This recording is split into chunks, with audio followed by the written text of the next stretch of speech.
ॐ पार्थाय प्रतिबोधितं भगवता नारायणेन स्वयं व्यासेन ग्रथितं पुराणमुनिना मध्ये महाभारतम् अद्वैतामृतवर्षिणीं भगवतीं अष्टादशाध्यायिनी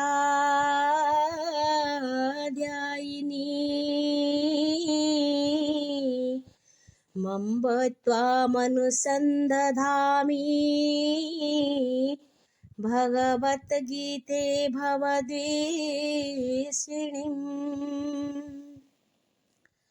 नमोऽस्तु ते व्यासविशालबुद्धे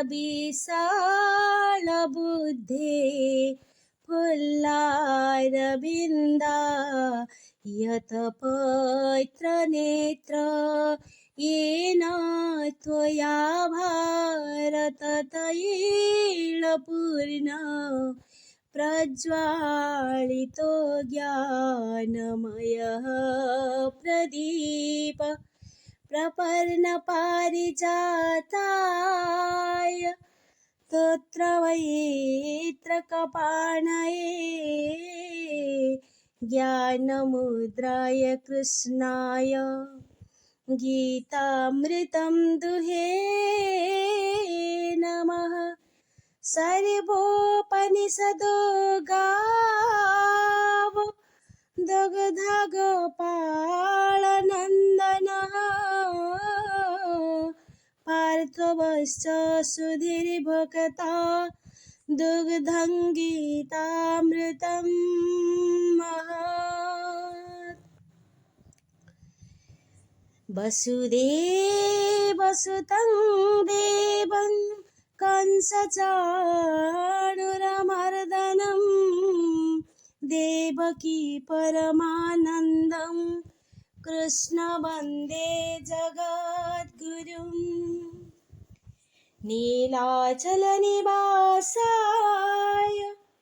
नित्याय परमात्मने बलभद्रसुभद्राभ्यां जगन्नाथाय ते नमः। गुकारन्धकारस्तु ऋकार ततनिरोधक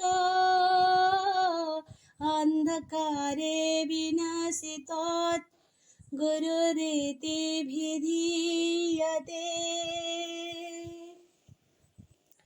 ଶ୍ରୀମଦ୍ ଭଗବତ ଗୀତା ଓ ଭାଗବତ ପ୍ରଚାର ମହାସଂଘ ଓଡ଼ିଶା ଆନୁକୂଲ୍ୟରେ ଗୁଗୁଲ ମିଟ୍ ମାଧ୍ୟମରେ ଏହି ସନ୍ଧ୍ୟାକାଳୀନ ସତ୍ସଙ୍ଗରେ ଉପସ୍ଥିତ ହୋଇଥିବା ନୀଳାଦ୍ରି ନାୟକ, ଦାରୁବ୍ରହ୍ମ ଶ୍ରୀ ଜଗନ୍ନାଥ ମହାପ୍ରଭୁ, ଶିଳା ବ୍ରହ୍ମଶ୍ରୀ ଲୋକନାଥ, ମର୍ଯ୍ୟାଦା ପୁରୁଷୋତ୍ତମ ଶ୍ରୀ ରଘୁନାଥ, ଲୀଳା ପୁରୁଷୋତ୍ତମ ଶ୍ରୀକୃଷ୍ଣ ଭଗବାନଙ୍କର ଚରଣାରବିନ୍ଦରେ ମୋର ଅନନ୍ତ କୋଟି ପ୍ରଣାମ ଏବଂ ମୋର ଆରାଧ୍ୟ ଗୁରୁଦେବ ଏବଂ ଏହି ଗୁଗୁଲ ମିଟ୍ରେ ଉପସ୍ଥିତ ସମସ୍ତ ଗୀତା ମାଙ୍କର ଅମୃତ ରସକୁ ଆସ୍ୱାଦନ କରିବା ପାଇଁ ଉପସ୍ଥିତ ସମସ୍ତଙ୍କର ଶ୍ରୀଚରଣ କମଳରେ ମୋର ଅନେକ ଅନେକ ଶତକୋଟି ପ୍ରଣାମ। ଭଗବାନ ହେଉଛନ୍ତି ଅନନ୍ତ, ଭଗବାନଙ୍କର ମହିମା ହେଉଛି ଅନନ୍ତ, ତେଣୁ ଯାହାଙ୍କର ନାହିଁ ଆଦ୍ୟନ୍ତ, ସିଏ ନୀଳାଚଳରେ ମହୋଦଧି କୂଳରେ କେତେ ସୁନ୍ଦର ରୂପରେ ବିରାଜମାନ କରିଛନ୍ତି। ସେ ଦେଖିବାକୁ ଭାରି କାଳିଆ, ହେଲେ କଳା ଏତେ ଆକର୍ଷଣ କରେ, ଯେଉଁ ଆକର୍ଷଣରେ କି ଆକର୍ଷୟତି କୃଷ୍ଣ। କୃଷ୍ଣ ଅବତାର, ରାମ ଅବତାର, ବିଭିନ୍ନ ଅବତାର ନେଇ ଜୀବକୁ ଉଦ୍ଧାର କରିବା ପାଇଁ ଭଗବାନ ଯୁଗେ ଯୁଗେ ଅବତାର ହୋଇ ଆସୁଛନ୍ତି। କଳା ହେଲେ ବି କାଳିଆ ସୁନା ଲାଗୁଛୁ ରେ ଭାରି ସୁନ୍ଦର ହୋ, ତୁ ଏମିତିକା ଠାକୁର, ତୁ ଏମିତିକା ଠାକୁର। ଦୂରେ ଥିଲେ ବି ଦୁଃଖ ନାଶନ, ଲାଗୁଛୁ ରେ ବାରି ନିଜର, ତୁ ଏମିତିକା ଠାକୁର ମୋ, ଏମିତିକା ଠାକୁର। ଓଠରୁ ତ ହସ ସରେ ନାହିଁ, ଆଖିରୁ ତ ଲୁହ ଝରେ ନାହିଁ, ତୋରି ଦୁଆରେ ଥରେ ଯାଇ ଖାଲି ହାତେ କେହି ଫେରି ନାହିଁ। ଦାରୁ ହେଲେ ବି ଦାରୁ ଦେବତା, ଅଛି ପରା ମନ ତୋର, ତୁ ଏମିତିକା ଠାକୁର, ତୁ ଏମିତିକା ଠାକୁର। ଶରଣ ଦେଉଛୁ ପାଦ ନାହିଁ, ଦାନ ତୁ ଦଉଛୁ ହାତ ନାହିଁ, ସବୁ ଶୁଣୁଛୁ ତ କାନ ନାହିଁ, ବିପଦେ ଡାକିଲେ ତତେ କେହି, ମାୟା କଲେ ବି ମୁରଲୀଧର, ମାୟା କଲେ ବି ମୁରଲୀଧର, ସେଇ ମାୟା ଲାଗେ ମଧୁର, ତୁ ଏମିତିକା ଠାକୁର, ତୁ ଏମିତିକା ଠାକୁର। ସମସ୍ତଙ୍କର ହୃଦୟ ମଧ୍ୟରେ ଭଗବାନଙ୍କୁ ଚିନ୍ତନ କରି ଯେଉଁ ଅପେକ୍ଷା କରିଛେ ଗୀତା ମାଙ୍କର ଅମୃତ ରସକୁ ଆସ୍ୱାଦନ କରିବା ପାଇଁ, ମାହୁଲଟିକୁ କେବଳ ଭକ୍ତିର ରସରେ ରଙ୍ଗାୟିତ କରିବା ପାଇଁ ଗୋଟିଏ ସୁନ୍ଦର ଭଜନ ଜଗନ୍ନାଥଙ୍କ ପାଇଁ ସମର୍ପଣ କରୁଥିଲି। ତ ଆଜିର ଆଲୋଚ୍ୟ ବିଷୟ ହେଉଛି ଦ୍ୱାଦଶ ଅଧ୍ୟାୟ ଭକ୍ତି ଯୋଗ। ତେଣୁ ଭକ୍ତିର ଯେଉଁ ମାଧ୍ୟମ, ତାହା ଭଗବାନଙ୍କ ନିକଟରେ ପ୍ରବେଶ କରିବା ପାଇଁ ସଙ୍ଗୀତର ମୂର୍ଚ୍ଛନା ହେଉଛି ଏକ ପାଦ। ତେଣୁ ଜଗନ୍ନାଥ ଦାସ ମହାପ୍ରଭୁ ନିଜେ ଯେତେବେଳେ ଜଗନ୍ନାଥଙ୍କ ନିକଟରେ ଭାଗବତ ପଢ଼ୁଥିଲେ, ସେ ନିଜେ ଅବତାର ହୋଇ ଆସିଛନ୍ତି, ଭଗବାନଙ୍କ କଥା ନିଜେ ଲେଖୁଛନ୍ତି। ହେଲେ ସେହି ବ୍ୟାସଦେବଙ୍କର ଲେଖାରେ ଯେମିତି ଭାଗବତ ମଧୁର ଲାଗୁଥିଲା, ସେହିପରି ଶ୍ରୀମଦ୍ ଭଗବତ କଥା, ଯାହାକି ଆମର ପ୍ରତ୍ୟେକ ଜୀବନର ପ୍ରତ୍ୟେକ ମୁହୂର୍ତ୍ତରେ ଯଦି ଆମେ କିଛି କାହାକୁ ନେଇକି ବଞ୍ଚିବା, ପ୍ରତ୍ୟେକ ଶ୍ଲୋକ ଗୋଟିଏ ଗୋଟିଏ ଜୀବନ ଆଦର୍ଶ। ତେଣୁ ଗୀତାକୁ ଯିଏ ଆଶ୍ରୟ କରିଛି, ଏଇ କଳି ଯୁଗରେ କିପରି ଭାବରେ ଆମେ ବଞ୍ଚିବା, ଏଇ ଶୈଳୀଟିକୁ କେବଳ ଶ୍ରୀମଦ୍ ଭଗବତ ଗୀତାରେ ଆମେ ପାଇପାରିବା। ଏବଂ ଉତ୍ତମ ମରଣ ଆମେ କିପରି ପାଇପାରିବା, ଶ୍ରୀମଦ୍ ଭାଗବତ ଆମକୁ ଶିକ୍ଷା ଦେଇଛନ୍ତି। ଏବଂ ରାମାୟଣର ପ୍ରତ୍ୟେକ ମର୍ଯ୍ୟାଦା ବା ପ୍ରତ୍ୟେକ ଯେଉଁ ଗୋଟିଏ ଗୋଟିଏ ଚରିତ୍ର ରହିଛନ୍ତି, ତାହା ଆମକୁ ଶିଖେଇବା ପାଇଁ, ଭାଇ ଭାଇ ଭିତରେ, ମା ପୁଅ ଭିତରେ, ଗୁରୁ ଶିଷ୍ୟ ଭିତରେ, ଜୀବ ପରମ ଭିତରେ, ସମସ୍ତଙ୍କ ଭିତରେ କେତେ ଦିବ୍ୟାତି ଦିବ୍ୟ ଭାବ। ତେଣୁ ମୁନି ଋଷିମାନେ ତାଙ୍କର ଧ୍ୟାନ ବଳରେ ଯେଉଁ ସିଦ୍ଧ ଫଳକୁ ପ୍ରାପ୍ତ ହୋଇଛନ୍ତି, ତାହା ହେଉଛି ଭକ୍ତିର ଗୋଟିଏ ମାର୍ଗ। ତେଣୁ ଦ୍ୱାଦଶ ଅଧ୍ୟାୟରେ ଆଜିର ଶ୍ଲୋକାଙ୍କ ହେଉଛନ୍ତି 9ମ ଏବଂ 10ମ। ତେବେ ନିଶ୍ଚିନ୍ତ ଭାବରେ ପୂର୍ବ ପ୍ରବଚକ ଆଲୋଚନା କରିଥିବେ। ଆମେ ପୂର୍ବାପର ପ୍ରସଙ୍ଗକୁ ପାଥେୟ କରି ଆଜିର ଆଲୋଚନାକୁ ନିଶ୍ଚିନ୍ତ ଭାବରେ ରଖିବା। ତ ଭଗବାନ ଦ୍ୱିତୀୟ ଶ୍ଲୋକରେ ସଗୁଣ ଉପାସକମାନଙ୍କୁ ଶ୍ରେଷ୍ଠ ଯୋଗୀ ବୋଲି କହିଛନ୍ତି। ଷଷ୍ଠ ସପ୍ତମ ଶ୍ଲୋକରେ ଭକ୍ତକୁ ସେ ନିଜେ ଉଦ୍ଧାର କରନ୍ତି ବୋଲି ନିଜେ କହିଛନ୍ତି। ଏବଂ ଅର୍ଜୁନଙ୍କୁ ସେହିପରି ଶ୍ରେଷ୍ଠ ଯୋଗୀ କରାଇବା ଉଦ୍ଦେଶ୍ୟରେ ଭଗବାନ ପ୍ରଥମେ ଅଷ୍ଟମ ଶ୍ଲୋକରେ ସମର୍ପଣ ଯୋଗ ରୂପକ ସାଧନାର ବର୍ଣ୍ଣନା କରିଥିଲେ। ତାପରେ 9ମ, 10ମ, 11 ଯଥାକ୍ରମରେ ଅଭ୍ୟାସ ଯୋଗ, ଭଗବତ ଅର୍ଥ କର୍ମ ଏବଂ ସର୍ବକର୍ମ ଫଳତ୍ୟାଗ ରୂପକ ସାଧନା ବିଷୟରେ ବର୍ଣ୍ଣନା କରିଛନ୍ତି। ଭଗବାନ ଅଷ୍ଟମ ଶ୍ଲୋକରେ ଆମକୁ କହିଥିଲେ ଯେ ତୁମେ ମୋ ଠାରେ ମନକୁ ସ୍ଥିର କର, ମୋ ଠାରେ ହିଁ ବୁଦ୍ଧି ନିବେଶ କର, ଏହାପରେ ତୁମେ ମୋ ଠାରେ ହିଁ ନିବାସ କରିବ, ଏଥିରେ କୌଣସି ସଂଶୟ ନାହିଁ। ଆମେ ତ ନିଶ୍ଚିନ୍ତ ଭାବରେ ଆଲୋଚନା କରିଥିଲେ।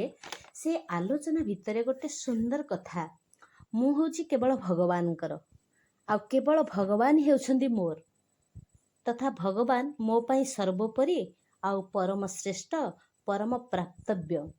କାହିଁକିନା ମୋ ଜୀବନର ଲକ୍ଷ୍ୟ, ଆଦର୍ଶ, ଉଦ୍ଦେଶ୍ୟ କେବଳ ଭଗବତ ପ୍ରାପ୍ତି। ତେବେ ଏଇ ଭଗବତ ପ୍ରାପ୍ତି ହେଲେ କେବଳ ପରିବା ଯେପରି ସିଝିଗଲା ପରେ ସ୍ୱଳ୍ପ ହୋଇଯାଏ, ସ୍ୱାଦିଷ୍ଟ ହୋଇଯାଏ, ଠିକ୍ ସେହିପରି ସାଧକ ସାଧନାରେ କେତେ ଜ୍ଞାନରେ ଆଗକୁ ଯିବ, ତା ଅପେକ୍ଷା ଭକ୍ତିର ସ୍ରୋତ ଯେପରି ଆମ୍ବ ରସ ଭୋକିଲା ସମୟରେ, ଶୋଷିଲା ସମୟରେ ସେ ଅମୃତ ରସକୁ ପାନ କରିବା ଦ୍ୱାରା ଆମର ଭୋକ ଶୋଷ ମେଣ୍ଟି ଯାଉଛି, ଠିକ୍ ସେହିପରି ଭକ୍ତିର ରସରେ ଆମେ ଅବଗାହନ କଲେ ଭଗବାନଙ୍କୁ ପ୍ରାପ୍ତ କରିବା। ଭକ୍ତିର ରସ ପାଇଁ ଭଗବାନଙ୍କର ନାମ ଜପ, ଭଗବାନଙ୍କର ରୂପ ଚିନ୍ତନ, ଭଗବାନଙ୍କର ଲୀଳା କୀର୍ତ୍ତନକୁ ଆଲୋଚନା କରିବାର, ଯାହାକି ଆମେ ଶୁଣିମା ଏବଂ ଶୁଣିମା। ପ୍ରତି ମୁହୂର୍ତ୍ତରେ ମୁଁ ଭଗବାନଙ୍କର, ଏଇ ଯେଉଁ ସମର୍ପଣ ଭାବ, ତାହା ହେଉଛି ଭକ୍ତି। ମନ ଆଉ ବୁଦ୍ଧି ଯେତେବେଳେ ନିବିଷ୍ଟ କରିବା, ବୁଦ୍ଧି ନିବିଷ୍ଟ ହୋଇଗଲା ହେଉଛି, ତାହା ହେଉଛି ଆମ ପାଇଁ ମୁଖ୍ୟ। ପ୍ରଥମେ ପ୍ରତ୍ୟେକ ବିଷୟରେ ବୁଦ୍ଧି ନିର୍ଣ୍ଣୟ କରିବ, ତାପରେ ବୁଦ୍ଧି ସେହି ନିର୍ଣ୍ଣୟକୁ ମନ ସ୍ୱୀକାର କରିବ। ସାଧନା କ୍ଷେତ୍ରରେ ମଧ୍ୟ ପ୍ରଥମେ ଆମେ ଉଦ୍ଦେଶ୍ୟକୁ ସ୍ଥିର କରିବା, କେଉଁଥିରେ ନା ବୁଦ୍ଧି ମାଧ୍ୟମରେ, କିନ୍ତୁ ତାପରେ ମନକୁ ଆମେ ପ୍ରାଧାନ୍ୟ ଦେଇଥାଉ। ମୋତେ ଭଗବତ ପ୍ରାପ୍ତି କରିବାକୁ ହେବ, ଏଇ ଯେଉଁ ଦୃଢ଼ ନିଶ୍ଚୟ ଆମକୁ କରିବାକୁ ପଡ଼େ। ଏଇ ଦୃଢ଼ ନିଶ୍ଚୟ କରିବା ଦ୍ୱାରା କ'ଣ ହୁଏ ନା ଭଗବାନଙ୍କର ଗୋଟେ ଦୃଢ଼ ନିଶ୍ଚୟରେ ଗୋଟେ ଅନନ୍ତ ଶକ୍ତି ଆସେ। ଯେଉଁ ଅନନ୍ତ ଶକ୍ତି ଆସେ ତାହା କୌଣସି ରୂପ ଆକାରରେ ନୁହଁ, ତାହା ହୃଦୟରେ ଗୋଟେ ଆନନ୍ଦର ଅନୁଭବ। ଆମେ ମଲ୍ଲି ଫୁଲକୁ ଦେଖିପାରିବା, ତାର ସୁଗନ୍ଧକୁ ଆମେ ଆଘ୍ରାଣ କରିପାରିବା କେମିତି, କିନ୍ତୁ ସେଇ ଆଘ୍ରାଣଟା କେମିତିଆ ତାକୁ କହିପାରିବାନି। ଯେମିତି ଆଖି ଦେଖିପାରିବ କିନ୍ତୁ ଆଖି କହିପାରିବନି, ପାଟି କହିପାରିବ ପାଟି ଦେଖିପାରିବନି। ତେଣୁ ପ୍ରତ୍ୟେକ ଇନ୍ଦ୍ରିୟ ମାଧ୍ୟମରେ ମନକୁ ଯୁକ୍ତ କରି, ବୁଦ୍ଧିକୁ ସଂଶ୍ଳିଷ୍ଟ କରି, ବିବେକ ମାର୍ଗରେ ଯେତେବେଳେ ଆମେ ଭଗବତ ଅନୁମୁଖୀ ହେବା, ସେତିକିବେଳେ କ'ଣ ହୁଏ ନା ଆମ ଭିତରେ ଗୋଟେ ଭକ୍ତିର ତରଙ୍ଗ ଜାଗ୍ରତ ହୁଏ। ମୁଁ ଭଗବାନଙ୍କର, ଭଗବାନ ମୋର। ଏଇ ସାଧକ ଦୃଷ୍ଟିରୁ ବୁଦ୍ଧିରେ ଯେତେବେଳେ ସ୍ଥିର ହୋଇଯାଏ, ସେଇ ସ୍ଥିର ବୁଦ୍ଧିରେ ଭଗବତ ଦର୍ଶନ ହୁଏ। ଆମେ ଏଇଠି ବସିଛେ, ସାମ୍ନାରେ ଦେଖୁଛେ ଗୋଟେ ଆମ୍ବ ଗଛ, ଆମ୍ବ ଗଛରେ ଅନେକ ଆମ୍ବ ପାଚିଛି, ତାର ବାସ୍ନା, ତାର ରଙ୍ଗ ଆମକୁ ଆକର୍ଷଣ କଲା। କିନ୍ତୁ ମନ ସିନା ଆକର୍ଷଣ କଲା, ମନ ତୋଳି ପାରିବନି କି ମନ ଖାଇପାରିବନି। ସିଏ କ'ଣ କରିଲା ନା ଆଉ ଗୋଟିଏ ଇନ୍ଦ୍ରିୟକୁ ପ୍ରେରଣ ଦେଲା, ପାଦ ମାଧ୍ୟମରେ ଗଛ ପାଖକୁ ଗଲା, କିନ୍ତୁ ପାଦ ତୋଳି ପାରିବନି କି ପାଦ ଖାଇପାରିବନି। ହାତ ମାଧ୍ୟମରେ ତାକୁ ତୋଳିଲା, ତୋଳିଲା ପରେ ନା ହାତ ଖାଇପାରିବ, ସିଏ କ'ଣ କଲା ନା ପାଟି ଜିହ୍ୱା ମାଧ୍ୟମରେ ରସକୁ ଆଘ୍ରାଣ କଲା, ମାନେ ରସକୁ ସେ ଆସ୍ୱାଦନ କଲା। ଆସ୍ୱାଦନ କଲା ପରେ ଯେଉଁ ଆମ୍ବ ଗଛଟିର ମାଲିକ ଦେଖିଲା, ସିଏ କ'ଣ କଲା ନା ଆମ ପିଠିରେ ଆଘାତ କଲା। ଯେଉଁ ଆଖି ଦେଖିଥିଲା ସେଇ ଆଖିରୁ ପୁଣି ଲୁହ ବୋହିଲା, ମାନେ ଆଖି ମାଧ୍ୟମରେ ମନ ପ୍ରବେଶ କରିକି ସେ ଆମ୍ବ ପାଖକୁ ଯାଇଥିଲା। ପୁଣି ଯେଉଁ ଆଖି ଦେଖିଥିଲା ଫେରି ଫେରି ପୁଣି ସେଇ ଆଖି କ'ଣ କରିଲା ନା ଆଖିର ଲୁହ ଆସିଗଲା। ସେମିତି ପ୍ରତ୍ୟେକ କ୍ଷେତ୍ରରେ ଯେତେବେଳେ ଆମେ ବ୍ୟବହାର କରୁଛେ ମୁଁ, ଯେତେବେଳେ ସାତ୍ୱିକ ମୁଁ, ସମର୍ପଣ ମୁଁ, ବା ପ୍ରତ୍ୟେକ କର୍ମକୁ ସମର୍ପଣ ମୁଁ କରୁଛି, ଏଇ ମୁଁଟା ହେଉଛି ସାତ୍ୱିକ ସମର୍ପଣ ଭାବ। ଏଠାରେ ଭକ୍ତି ଜାଗ୍ରତ ହୁଏ। ମୁଁ ଜ୍ଞାନୀ, ମୁଁ ଜଣେ ବଡ଼ ପ୍ରବଚକ, ମୁଁ ଦେଖିବାକୁ ସୁନ୍ଦର, ମୋର ଭଲ ଧନ ସମ୍ପତ୍ତି ଅଛି, ଏଇ ମୁଁ ଭାବ, ଏଇ ଅହଂ ଭାବ ବୁଦ୍ଧିକୁ ବିନାଶ କରେ, ମନକୁ ବିକ୍ଷିପ୍ତ କରେ, ହୃଦୟ ଭିତରେ ଭକ୍ତି ଠାରୁ ତରଙ୍ଗାୟିତ ହୋଇ ଭଗବାନଙ୍କର ରୂପକୁ ଦେଖିପାରେନି। ତେଣୁ ମନ ଆଉ ବୁଦ୍ଧିରେ ଅନ୍ତଃକରଣ ଚତୁଷ୍ଟୟର ଯେଉଁ ସମାବାସ ହୁଏ, ଚିତ୍ତ ମନର ଅନ୍ତର୍ଗତ ହୁଏ, ଅହଙ୍କାର ବୁଦ୍ଧିର ଅନ୍ତର୍ଗତ ହୁଏ। ମନ ଏବଂ ବୁଦ୍ଧି ଭଗବାନଙ୍କ ଠାରେ ଯେତେବେଳେ ଅର୍ପିତ ହୋଇଯାଏ, ଅହଙ୍କାରର ଆଧାରରେ ସ୍ୱୟଂ ଭଗବାନଙ୍କ ଠାରେ ଅର୍ପିତ ହୋଇଯିବା ଫଳରେ କ'ଣ ହେବ ନା ମୁଁ ଭଗବାନଙ୍କର, ଭଗବାନ ମୋର ଏଇ ଭାବନାଟା ଆମ ଭିତରେ ଜାଗି ଉଠିବ। ଏଇ ଭାବନାରେ ଗୋଟେ ନିର୍ବିକଳ୍ପ ସ୍ଥିତି ଆସେ ଯେ ମୋ ଭାବ ହେଉଛି ଭଗବାନଙ୍କ ଠାରେ ବିଲୀନ ହେଇଯିବା। ସାଧାରଣତଃ ନିଜର ସ୍ୱରୂପ ମାନେ ମୋର ଆଧାର କିଏ ନା ସ୍ୱୟଂ ମନ ବୁଦ୍ଧି ଶରୀର ସବୁ ମିଶିଗଲା ପରେ ବାସ୍ତବରେ ତାହା ସତ୍ୟ ନୁହେଁ। ସାଧାରଣତଃ ପ୍ରତ୍ୟେକ ବ୍ୟକ୍ତି ଅନୁଭବ କରିପାରିବ ଯେ ବାଲ୍ୟାବସ୍ଥାର ଆଜି ପର୍ଯ୍ୟନ୍ତ ଶରୀରରେ ଇନ୍ଦ୍ରିୟରେ ମନରେ ବୁଦ୍ଧିରେ ସବୁ ପରିବର୍ତ୍ତନ ହୁଏ, ମାତ୍ର ମୁଁ ସେଇ ହିଁ ଅଛି, ମୁଁ ବଦଳେନି। କଥାଟିକୁ ଯଦି ଆଜିଠାରୁ ଦୃଢ଼ ଭାବରେ ଆମେ ମାନି ନେବା ତେବେ ମନୁଷ୍ୟ କ'ଣ କରିବ ନା ବୁଦ୍ଧି ସାହାଯ୍ୟରେ ବୁଝିବାକୁ ଚେଷ୍ଟା କରିବ। ଆମ ବିଚାରଧାରା ଯେତେବେଳେ କେବଳ ଭକ୍ତିର ତରଙ୍ଗରେ ଅବଗାହନ କରିବ ସେତିକି ବେଳେ ସେ କେବଳ ଭକ୍ତିରେ ଭଗବାନଙ୍କର ପ୍ରାପ୍ତି ହେଇପାରିବ। ଭଗବାନଙ୍କ ଠାରେ ମନ ଆଉ ବୁଦ୍ଧି ଯେତେବେଳେ ନିବେଶ କରିବ ସେତିକିବେଳେ ଭଗବାନଙ୍କ ଠାରେ ମନ ଲଗେଇବା ଦ୍ୱାରା ସଂସାରର ଚିନ୍ତନ ହେବନି। ବୁଦ୍ଧି ଲଗେଇଲେ ସାଧକ ସଂସାର ଆଶ୍ରୟରୁ ମୁକ୍ତ ହେଇଯିବ। ପରିଣାମ ସ୍ୱରୂପ କ'ଣ ହେବ ନା ଭଗବତ ପ୍ରାପ୍ତି ହେବ। ଏଠି ମନ ସହିତ ଚିତ୍ତକୁ ବୁଦ୍ଧି ସହିତ ଅହମକୁ ଗ୍ରହଣ କଲେ ଆମେ। କାହିଁକି ନା ଚିତ୍ତ ଏବଂ ଅହଙ୍କାର ନ ଲାଗିବା ପର୍ଯ୍ୟନ୍ତ ତୁମେ ମୋ ଠାରେ ନିବାସ କରିବ, ଏଇଟା କହିବା ସାର୍ଥକ ହୁଏନି। ଯଦି କୌଣସି କୋଟିପତିର ଗୋଟେ ମୂର୍ଖ ପୁତ୍ର ପିତାଙ୍କ ଠାରୁ ପୃଥକ ହେଇଗଲା, ନିଜର ବିଶାଳ ପ୍ରାସାଦର ଗୋଟିଏ ବା ଦୁଇଟା ବଖରାରେ ଅଧିକାର ଜମେଇଲା, ନିଜର ଉନ୍ନତି ହେଲା ବୋଲି ସେ ଭାବିନେଲା, ମାତ୍ର ସେ ନିଜ ତ୍ରୁଟି ବିଷୟରେ ଅବଗତ ହେଇଗଲା ଯେ କୋଟିପତିଙ୍କର ଉତ୍ତରାଧିକାରୀ ହେବାରେ ତା ପାଇଁ କୌଣସି ଅସୁବିଧା ହେଲାନି। ସେହିପରି ଭଗବାନ କହୁଛନ୍ତି ତୁମେ ଯଦି ଏଇ ବ୍ୟଷ୍ଟି ବା ମନ ବୁଦ୍ଧିକୁ ମୋ ଠାରେ ଅର୍ପଣ କରିବ, ଯାହା ପ୍ରକୃତରେ ମୋର, କାରଣ ମୁଁ ହେଉଛି ସମଷ୍ଟି, ମାନେ ଏଇ ମନ ଆଉ ବୁଦ୍ଧିର ପ୍ରଭୁ ହେଉଛି ମୁଁ ନିଜେ, ତେବେ ସ୍ୱୟଂ ଏଥିରୁ ମୁକ୍ତ ହେଲା ପରେ ବାସ୍ତବରେ ମୋର ଅଂଶ ବା ମୋ ଠାରେ ଯେଉଁ ସ୍ଥିର ହୋଇଗଲା ନିଃସନ୍ଦେହରେ ସେ ମୋ ଠାରେ ନିବେଶ କଲା।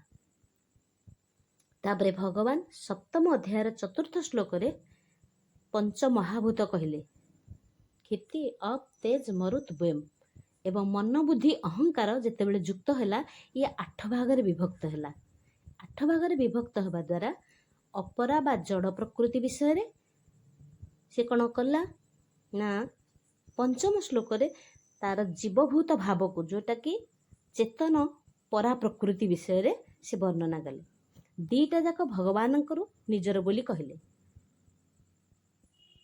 ମନୁ ଆଉ ସତରୂପା ପାର୍ବତୀ ଯେତେ ସବୁ ତପସ୍ୟା ଦ୍ୱାରା ଇଷ୍ଟପ୍ରାପ୍ତି ହେଇଛନ୍ତି, ସେଇ ଇତିହାସ ସେଇ ପୁରାଣ ପଢ଼ିବା ଦ୍ୱାରା କ'ଣ ହୁଏ ନା ସାଧକର ଅନ୍ତଃକରଣର ପ୍ରଭାବ ପଡ଼େ। ମା ପାର୍ବତୀ ଅନେକ ତପସ୍ୟା କରି ଶଙ୍କର ଭଗବାନଙ୍କୁ ପ୍ରାପ୍ତ କରିଥିଲେ।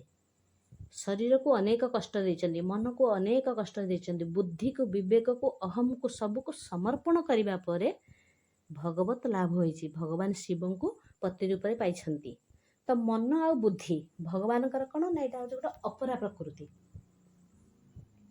ଭଗବାନଙ୍କର ପ୍ରକୃତି ବା ସ୍ୱଭାବ ଥିଲେ ମଧ୍ୟ ଏଇ ଯେଉଁ ଅପରା ପ୍ରକୃତି ଜଡ଼ ଆଉ ପରିବର୍ତ୍ତନଶୀଳ ଭଗବାନଙ୍କ ଠାରୁ ତାହା ଭିନ୍ନ ହୋଇଗଲା। ଭଗବାନଙ୍କ ଠାରେ ମନ ଆଉ ବୁଦ୍ଧି ଯେତେବେଳେ ନିବେଶ ହେଇଗଲା ଭଗବାନଙ୍କ ଠାରେ ଲାଗିନି କିନ୍ତୁ ଲୀନ ହେଇଗଲା। ଯେମିତିକି ସମୁଦ୍ରରେ ଅନେକ ତରଙ୍ଗ ଅଛି, କେବଳ କୂଳରେ ଦେଖାଯାଏ କିନ୍ତୁ ଅନନ୍ତ ଗର୍ଭ ଭିତରେ ତାର ତରଙ୍ଗ ଥାଏ କିନ୍ତୁ ତା ସ୍ଥିର ଭାବରେ ଥାଏ।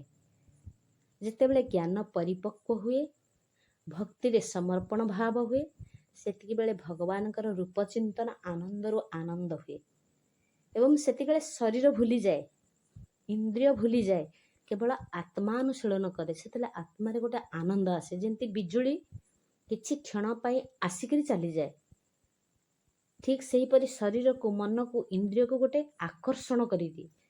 ସେଇ ଆକର୍ଷଣ ବା ସେଇ ଅନୁଭବ ଶକ୍ତି ହିଁ ଗୋଟେ ଭକ୍ତିଭାବ। ଶରୀର ରୋମାଞ୍ଚ ହେବା, ଆଖିରୁ ଲୁହ, ଛାତିରେ କୋହ, ଗୋଟେ ଆନନ୍ଦ ସୃଷ୍ଟି ହେବା, ଯେଉଁ ଆନନ୍ଦଟା ହେଉଛି ସ୍ୱତନ୍ତ୍ର ସଂସାରର ବସ୍ତୁ ବା ଇନ୍ଦ୍ରିୟ ଠାରୁ ଆହୁରି ଅତୀତ, ଆହୁରି ଦୂରରେ। ପ୍ରେମରେ ମନ ଲାଗିଯାଏ, ଶ୍ରଦ୍ଧାରେ କ'ଣ ହୁଏ ନା ବୁଦ୍ଧି ଲାଗିଯାଏ। ଭଗବାନଙ୍କ ଠାରେ ମନ ଆଉ ବୁଦ୍ଧି ଲଗେଇବାର ଅର୍ଥ କ'ଣ ନା ଭଗବାନଙ୍କ ପ୍ରତି ପ୍ରେମ ଆଉ ଶ୍ରଦ୍ଧା ହେବା। ଅର୍ଥାତ୍ ସଂସାରର ପ୍ରିୟତ୍ୱ ଆଉ ମହତ୍ୱକୁ ନାଶ ହେଲା ପରେ କେବଳ ଭଗବାନଙ୍କ ପ୍ରତି ପ୍ରିୟତ୍ୱ ଆସେ ଆଉ ମହତ୍ୱ ମଧ୍ୟ ଆସେ। ତେବେ ଆଜିର ଶ୍ଲୋକାଙ୍କ ନବମରେ ଅଥ ଚିତଂ ସମାଧାତୁଂ ନ ଶକ୍ନୋଷି ମୟି ସ୍ଥିରମ୍ ଅଭ୍ୟାସ ଯୋଗେନ ତतो ମାମିଚ୍ଛାପ୍ତୁଂ ଧନଞ୍ଜୟ। ଏଇ ପ୍ରତ୍ୟେକ ଅକ୍ଷରକୁ ଅନ୍ୱୟର ଅର୍ଥରେ ଆମେ ବୁଝିବା। ଅନ୍ୱୟ କିପରି ହୁଏ ନା ଅଥ ଚିତ୍ତମ୍ ଯଦି ମନକୁ, ମୟି ଅର୍ଥାତ୍ ମୋଠାରେ, ସ୍ଥିରମ୍ ଅର୍ଥାତ୍ ଅବିଚଳ ଭାବରେ, ସମାଧାତୁମ୍ ସ୍ଥିର କରିବାରେ, ନ ଶକ୍ନୋଷି ତୁମେ ନିଜକୁ ସମର୍ଥ ମନେ କରୁନାହଁ, ତତଃ ତାହେଲେ, ଧନଞ୍ଜୟ ହେ ଧନଞ୍ଜୟ, ଅଭ୍ୟାସ ଯୋଗେନ ଅଭ୍ୟାସ ଯୋଗ ଦ୍ୱାରା ତୁମେ, ମାମ୍ ଅର୍ଥାତ୍ ମୋତେ, ଆପ୍ତୁମ୍ ଅର୍ଥାତ୍ ପାଇବାକୁ, ଇଚ୍ଛ ଅର୍ଥାତ୍ ଇଚ୍ଛା କର। ତାର ସାଧାରଣ ଅର୍ଥ ହେଲା ଯଦି ମନକୁ ମୋଠାରେ ଅବିଚଳ ଭାବରେ ସ୍ଥିର ଅର୍ପଣ କରିବାରେ ତୁମେ ନିଜକୁ ସମର୍ଥ ମନେ କରୁନାହଁ, ତାହେଲେ ହେ ଧନଞ୍ଜୟ ଅଭ୍ୟାସ ଯୋଗ ଦ୍ୱାରା ତୁମେ ମୋତେ ପାଇବାକୁ ଇଚ୍ଛା କର। ଏଇଟା ହେଲା ସାଧାରଣ ଅର୍ଥ। ତେବେ ପ୍ରତ୍ୟେକ ଅର୍ଥ କିପରି ଆମେ ବୁଝିବା? ତାର ବ୍ୟାଖ୍ୟାରେ ଅଥ ଚିତ୍ତଂ ସମାଧାତୁଂ ନ ଶକ୍ନୋଷି ମୟି ସ୍ଥିରମ୍। ଚିତ୍ତ ଅର୍ଥ ଏଇଠି କୁହାଗଲା ମନ। ଚିତ୍ତ ପଦର ଅର୍ଥ ହେଲା ମନ। କିନ୍ତୁ ପୂର୍ବ ଶ୍ଲୋକରେ ଆମେ ଯେଉଁ ବର୍ଣ୍ଣନା ହେଇଥିଲା ସାଧନା ସହିତ ଏଇ ଚିତ୍ତ ପଦ ଦ୍ୱାରା ଉଭୟ ମନ ଆଉ ବୁଦ୍ଧିକୁ ଗ୍ରହଣ କରିପାରୁଥିଲା। ଭଗବାନ ଅର୍ଜୁନଙ୍କୁ କହୁଛନ୍ତି ତୁମେ ଯଦି ଅଚଳ ଭାବରେ ମୋଠାରେ ମନକୁ, ବୁଦ୍ଧିକୁ ଲଗେଇବ, ତେବେ ମୋତେ ଅର୍ପଣ କରିବାରେ ନିଜକୁ ଅସମର୍ଥ ମନେ କରୁଛ, ତେବେ ଅଭ୍ୟାସ ଯୋଗ ଦ୍ୱାରା ମୋତେ ପାଇବାକୁ ଇଚ୍ଛା କର। ଅଭ୍ୟାସ ଏମିତି ଏକ ମାଧ୍ୟମ ଯାହାକି ଅନିଚ୍ଛା ସତ୍ତ୍ୱେ ମଧ୍ୟ ଭଗବତ ଅଭିମୁଖୀ କରିଦିଏ। କାହିଁକିନା ଅଭ୍ୟାସରେ ପଡ଼ିଯିବା ଦ୍ୱାରା କେବଳ ସେଇଥିରେ ଆମେ ଯନ୍ତ୍ରବତ୍ ଚାଳିତ ହେଉଛି। ଅଭ୍ୟାସ ଯୋଗ ଏଇ ଭିତରେ ପାର୍ଥକ୍ୟ ଅଛି। କେମିତି ନା କୌଣସି ଲକ୍ଷ୍ୟସ୍ଥଳରେ ବାରମ୍ବାର ଚିତ୍ତ ଲଗେଇବାର ନାଁ ହେଉଛି ଅଭ୍ୟାସ, ଆଉ ସମତାର ନାମ ହେଉଛି ଯୋଗ। ଯେମିତି ଆମେ ସାଧାରଣ କର୍ମ କରୁଛେ, କର୍ମଟା ଯେତେବେଳେ ଭଗବାନ ଅର୍ପିତ ହୋଇଗଲା ସେଇଟା ହେଲା କର୍ମ ଯୋଗ। ସେମିତି ସମତାପୂର୍ବକ ଅଭ୍ୟାସ କରିବାକୁ ଆମେ କହୁଛେ କ'ଣ ନା ଅଭ୍ୟାସ ଯୋଗ। କେବଳ ଭଗବତ ପ୍ରାପ୍ତି ଉଦ୍ଦେଶ୍ୟରେ କରାଯାଉଥିବା ଭଜନ ହଉ ବା ନାମ ଜପ ହଉ ଇତ୍ୟାଦି ଇତ୍ୟାଦି ହେଉଛି କ'ଣ ନା ଅଭ୍ୟାସ ଯୋଗର ଅନ୍ତର୍ଗତ। ଅଭ୍ୟାସ ସହିତ ଯୋଗର ଯେତେବେଳେ ସଂଯୋଗ ନ ହେଲେ ସଂସାର ସାଧକର ଉଦ୍ଦେଶ୍ୟରେ ହିଁ ରହିଯିବ। ସଂସାରର ଉଦ୍ଦେଶ୍ୟ କ'ଣ ନା ସ୍ତ୍ରୀ, ପୁତ୍ର, ଧନ, ସମ୍ପତ୍ତି, ମାନ, ବଡ଼ିମା, ନିରୋଗତା, ଅନୁକୂଳତା ଇତ୍ୟାଦି ଇତ୍ୟାଦି ଅନେକ କାମନା ସୃଷ୍ଟି ହୁଏ। କାମନାଯୁକ୍ତ ମନୁଷ୍ୟ କ'ଣ କରେ ନା କ୍ରିୟାଗୁଡ଼ିକର ଉଦ୍ଦେଶ୍ୟରେ କେତେବେଳେ ପୁତ୍ର, କେତେବେଳେ ଧନ, କେତେବେଳେ ମାନ, କେତେବେଳେ ବଡ଼ିମା ଇତ୍ୟାଦି ଇତ୍ୟାଦି କ'ଣ କରେ ନା ଭିନ୍ନ ଭିନ୍ନ ଭାବରେ ଏହିପରି ତା ଭିତରେ ଆସିଯାଏ। ସାଧକ ଯେତେବେଳେ ଭଗବତ ପ୍ରାପ୍ତି ଉଦ୍ଦେଶ୍ୟରେ ବାରମ୍ବାର ନାମ ଜପ କରେ ଏବଂ ନାମ ଜପ କରିବାକୁ ଚେଷ୍ଟା କରେ, ସେତେବେଳେ ତା ମନରେ ଗୋଟେ ସଂକଳ୍ପ ଆସେ। ଏକମାତ୍ର ଧ୍ୟେୟ ହେଉଛନ୍ତି ମୋର ଭଗବତ ପ୍ରାପ୍ତି। ଭଗବାନଙ୍କୁ ମୁଁ ସମର୍ପିତ ହେବା ପାଇଁ ମୁଁ କର୍ମ ହିଁ କରୁଛି। ମାମି ଚାପ୍ତୁମ୍ ପଦ ଦ୍ୱାରା ଭଗବାନ କ'ଣ କହିଲେ ନା ଅଭ୍ୟାସ ଯୋଗକୁ ଭଗବତ ପ୍ରାପ୍ତିର ଗୋଟେ ସ୍ୱତନ୍ତ୍ର ସାଧନା ବୋଲି କହିଲେ। ତାପରେ ମନକୁ, ବୁଦ୍ଧିକୁ ଅର୍ପଣ କରିବାକୁ କହିଲେ। ଏଇ ଶ୍ଲୋକରେ ଅଭ୍ୟାସ ଯୋଗ ମଧ୍ୟ କୁହାଗଲା। ଆମର ଏଥିରେ ଗୋଟେ ଧାରଣା ହେଲା ଯେ ଅଭ୍ୟାସ ଯୋଗ ଦ୍ୱାରା ଭଗବାନଙ୍କ ଠାରେ ମନକୁ, ବୁଦ୍ଧିକୁ ଆମେ କ'ଣ କରିପାରୁଛେ ନା ଅର୍ପଣ କରୁଛେ। ଏଇ ଅର୍ପଣ କରିବାର ଯେଉଁ ସାଧନା ପ୍ରଥମେ ଅଭ୍ୟାସ ଯୋଗ ଦ୍ୱାରା ହୁଏ। ମନ ଆଉ ବୁଦ୍ଧି ଯେତେବେଳେ ଅର୍ପିତ ହୋଇଯାଏ ସେତେବେଳେ ଭଗବତ ପ୍ରାପ୍ତି ହିଁ ହୁଏ। ତେଣୁ ଯେତେବେଳେ ଉଦ୍ଦେଶ୍ୟ ସହିତ ସାଧକର ପୂର୍ଣ୍ଣ ଏକତା ହୁଏ ସେତେବେଳେ କେବଳ ଅଭ୍ୟାସକୁ ଭଗବତ ପ୍ରାପ୍ତି କରେ। ଆମର ଗୋଟେ ଅଭ୍ୟାସ ରହିଯାଇଛି ଜନ୍ମରୁ, ଆମେ ସକାଳ ହେଲା ମାନେ ନିତ୍ୟକର୍ମ ସାରିବା, ଭଗବାନଙ୍କର ପୂଜା କରିବା, ନାମ ଜପ କରିବା, କିଛି ସ୍ୱାଧ୍ୟାୟ କରିବା, ନିଜେ କିଛି ଜଳପାନ କରିବା, ରୋଷେଇବାସ କରିବା, ଆଗନ୍ତୁକ ଅତିଥି ଆସିଲେ ଦାନ ଦକ୍ଷିଣା ଦେବା, ଗୋ ସେବା କରିବା ଇତ୍ୟାଦି ଇତ୍ୟାଦି ସମସ୍ତେ ସମସ୍ତଙ୍କ କର୍ମରେ ତତ୍ପର। ତ ସାଧକ ଭଗବତ ପ୍ରାପ୍ତି ଉଦ୍ଦେଶ୍ୟରେ ବାରମ୍ବାର ନାମ ଜପ କରିବ, ଭଜନ କରିବ, କୀର୍ତ୍ତନ କରିବ, ଶ୍ରବଣ କରିବ। এই ଅଭ୍ୟାସ କରିବା ଦ୍ୱାରା ତାର ଅନ୍ତଃକରଣ ଶୁଦ୍ଧ ହୁଏ। ଅନ୍ତଃକରଣ ଶୁଦ୍ଧ ହେବା ଦ୍ୱାରା କ'ଣ ହୁଏ ନା ଭଗବତ ପ୍ରାପ୍ତିର ଗୋଟେ ଆକାଂକ୍ଷା ଜାଗ୍ରତ ହୁଏ। ଯେମିତି ସାଂସାରିକ ସିଦ୍ଧି ବା ଅସିଦ୍ଧିରେ ସମାନ ହେଇଗଲା ପରେ ଭଗବତ ପ୍ରାପ୍ତିର ଆକାଂକ୍ଷା ଗୋଟେ ତୀବ୍ର ହୋଇ ଉଠେ। ଏଇ ଆକାଂକ୍ଷାଟା ଯେତେବେଳେ ତୀବ୍ର ହେଇଗଲା, ବଢ଼ିଗଲା, ଭଗବାନଙ୍କ ସହିତ ମିଳନ ହେଇଗଲା, ସେତେବେଳେ ବ୍ୟାକୁଳତା ଜାଗି ଉଠିଲା। ଏଇ ବ୍ୟାକୁଳିତ ଭାବଟା ସଂସାରର ଆସକ୍ତିକୁ ଆଉ ଅନନ୍ତ ଜନ୍ମର ପାପକୁ ପୋଡ଼ିକି ଭସ୍ମ କରିଦେଲା। ନାମରେ ପାପ କଟେ ଯେତେ, ପାପୀ ନ କରେ ପାପ ସେତେ। ମାନେ ଆମେ କେତେ ବା ପାପ କରିବା? ଯଦି ଭଗବତ ନାମ ନେଉଛେ, ସେଇ ନାମ ମାଧ୍ୟମରେ ସମସ୍ତ କଳି କଳମସ ସବୁ ଧୌତ ହେଇଯିବ। ଭକ୍ତ ଯଦି ଭଗବାନଙ୍କ ବିନା ରହିପାରେନି, ତେବେ ଭଗବାନ ବି ତାକୁ ଛାଡ଼ିକି ରହିପାରନ୍ତିନି। ଭଗବାନ ମଧ୍ୟ ତାର ବିୟୋଗ ସହ୍ୟ କରିପାରନ୍ତିନି। ସିଏ ଭକ୍ତକୁ ମଧ୍ୟ ପ୍ରାପ୍ତ ହେଇଯାଆନ୍ତି। ଯେମିତି ସାଗର ସମୁଦ୍ରରେ ମିଶିବା ପାଇଁ ବ୍ୟାକୁଳ ହେଉଥାଏ, ତାର ପ୍ରତ୍ୟେକ ଗତିପଥକୁ ବୁଲେଇ ବାଙ୍କେଇ ହେଇକି ଯାଇକି ସେଇଠି ମିଶିଥାଏ। ସାଗର ମଧ୍ୟ ଅପେକ୍ଷା କରିଥାଏ ମୋ ନିକଟକୁ ନଦୀର ଗର୍ଭ ଆସିକି ବିଲୀନ ହେବ। ନଦୀ ଯେବେ ଝରି ଝରି ସାଗରରେ ନ ମିଶେ, ଫୁଲ ଯେବେ ଫୁଟି ଫୁଟି ମହକ ନ ପରସେ, କି ଲାଭ ସେ ଫୁଲର, କି ଲାଭ ସେ ନଦୀର, ସୃଷ୍ଟି ହୋଇ ସ୍ରଷ୍ଟାଙ୍ଗ ସୃଷ୍ଟିରେ। ଠିକ୍ ସେହିପରି ଜୀବ ଯଦି ଆତ୍ମା ସଙ୍ଗ ଲଭି ନ ପାରେ, ଜୀବନର ସାମର୍ଥ୍ୟ ସେ କିଛି ଅନୁଭବ କରେନି। ଜ୍ଞାନେନ ହୀନା ପଶୁଭି ସମାନ। ପଶୁ ଭଳି କର୍ମ କରିବ, ଖାଇବ, ପିଇବ, ସଂସାର କରିବ, ମରିବ। ତା ଜୀବନର ଲକ୍ଷ୍ୟ ଏହା ନୁହେଁ। ସେ ଭଗବତ ପ୍ରାପ୍ତି ଉଦ୍ଦେଶ୍ୟରେ ତାର ଜନ୍ମ ହେଇଛି। ଅନେକ ଜନ୍ମର ପୁଣ୍ୟ ଫଳରେ ଆମେ ଏଇ ମାନବ ଜନ୍ମକୁ ପ୍ରାପ୍ତ କରିଛେ। ତା ପକ୍ଷରେ ଯଦି ଭଗବାନଙ୍କର ବିୟୋଗ ଅସହ୍ୟ ହୁଏ, ଭଗବତ ପ୍ରାପ୍ତିରେ ବିଳମ୍ବର ପ୍ରଶ୍ନ ନାହିଁ। ଭଗବାନ ସ୍ଥାନ ବା କାଳ ବା ବସ୍ତୁ, ବ୍ୟକ୍ତି ଇତ୍ୟାଦିରୁ ଦୂରରେ ନାହାନ୍ତି। ଯେଉଁଠି ସାଧକ, ଭଗବାନ ବି ସେଇଠି। ଫୁଲ, ମଲ୍ଲି ଫୁଲ ଯୋଉଠି, ବାସ୍ନାଟା ସେଇଠି ମିଶିକି ଅଛି। ଜୀବ ଯୋଉଠି, ପରମ ସେଇଠି। ମାତ୍ର ଜୀବ ଭିତରେ ମୋହ, ଆସକ୍ତି, ମାୟାର ଗୋଟେ ଆବରଣ ଅଛି। ସେଇ ଆବରଣ ଥିବା ଦ୍ୱାରା ଦେଖାଯାଏନି। ଯେମିତି ଆକାଶରେ ସୂର୍ଯ୍ୟ ଅଛନ୍ତି, ବାଦଲ ଘୋଡ଼େଇ ଦେଲା, ଆମେ ପୃଥିବୀରେ ଥାଇକି ଦେଖୁଛେ ଅନ୍ଧାର ହେଇଗଲା, ସୂର୍ଯ୍ୟ ଅଛନ୍ତି, ଚାରିଆଡ଼େ ଛାଇ ହେଇଯାଉଛି। ବାଦଲର ତରଙ୍ଗ କିଛି ସମୟ ପାଇଁ ଆସିଲା, ସିଏ ହଟିଗଲେ, ପୁଣି ସେଇ ଆଲୋକ। ଭଗବାନଙ୍କର ଏଇ ସ୍ଥାନ, କାଳ, ବସ୍ତୁ ଦୂରରେ ନଥାନ୍ତି, ତେଣୁ ସେ ପାଖେ ପାଖେ ରହିଥାନ୍ତି। ଭକ୍ତର ଉତ୍କଣ୍ଠାର ସ୍ୱଚ୍ଛତା ହେତୁ ଭଗବତ ପ୍ରାପ୍ତିରେ ବିଳମ୍ବ ହୁଏ। ସାଂସାରିକ ସୁଖ ହଉ ବା ଭୋଗର ଇଚ୍ଛା ହଉ, ଏଇ ଇଚ୍ଛା ଯେତେବେଳେ ହୁଏ, ସେତିକି ବେଳେ ଭଗବାନଙ୍କ ଠାରୁ ଆମେ ଟିକେ ଦୂରେଇ ଯାଉ। କାହିଁକି ନା ଭଗବାନ କରନ୍ତି ତାର ଏଇ ଭୌତିକ ବସ୍ତୁ ଦରକାର। ଭଗବତ ପ୍ରାପ୍ତି ନିମନ୍ତେ ଯେତେବେଳେ ସେ ବ୍ୟାକୁଳ ଭାବ ବା ତୀବ୍ର ଉତ୍କଣ୍ଠା ଆସିଯାଏ, ସେତେବେଳେ ସ୍ୱତଃସ୍ଫୂର୍ତ୍ତ ଭାବରେ ସୁଖର ଇଚ୍ଛା ନାଶ ହୁଏ। ତତ୍କ୍ଷଣାତ୍ ଆମକୁ ଭଗବତ ପ୍ରାପ୍ତି ହେଇଯାଏ। ଷଷ୍ଠ ଅଧ୍ୟାୟରେ କେବଳ ଅଭ୍ୟାସ କଥା କୁହାଯାଇଥିଲା। କିନ୍ତୁ ଅଭ୍ୟାସ ଯୋଗ ଦ୍ୱାରା ଯାହା ବି କଲ୍ୟାଣକର କର, ଯଦି ଯୋଗ ନ ହେଇ କେବଳ ଅଭ୍ୟାସ ହେଉଥାଏ, ତେବେ ଏକ ପ୍ରକାର ସ୍ଥିତି ମାନେ ଅବସ୍ଥା ହେଲା ସିନା, କିନ୍ତୁ କଲ୍ୟାଣ ହେବନି। ମନ ନିରୋଧ କରିବା ଆଉ ଭଗବାନଙ୍କ ଠାରେ ବାରମ୍ବାର ମନୋନିବେଶ କରିବା ହେଉଛି ଗୋଟେ ଅଭ୍ୟାସ। ଏଇ ଅଭ୍ୟାସ ଯୋଗରେ ମନ ନିରୋଧ ହୁଏନି, ବରଂ ମନରୁ ସମ୍ବନ୍ଧଟା ଛିନ୍ନ ହୋଇଯାଏ। କେମିତି? ସମତ୍ୱଂ ଯୋଗ ଉଚ୍ୟତେ। ଆମେ ଗୀତାରେ 2ୟ ଅଧ୍ୟାୟରେ 48 ଶ୍ଲୋକରେ ଆମେ ପଢ଼ିଥିଲେ। ଯେବେ ମୋ ଠାରେ ମନ ତୋର ସ୍ଥାପିବା ପାଇଁ ଏକାନ୍ତର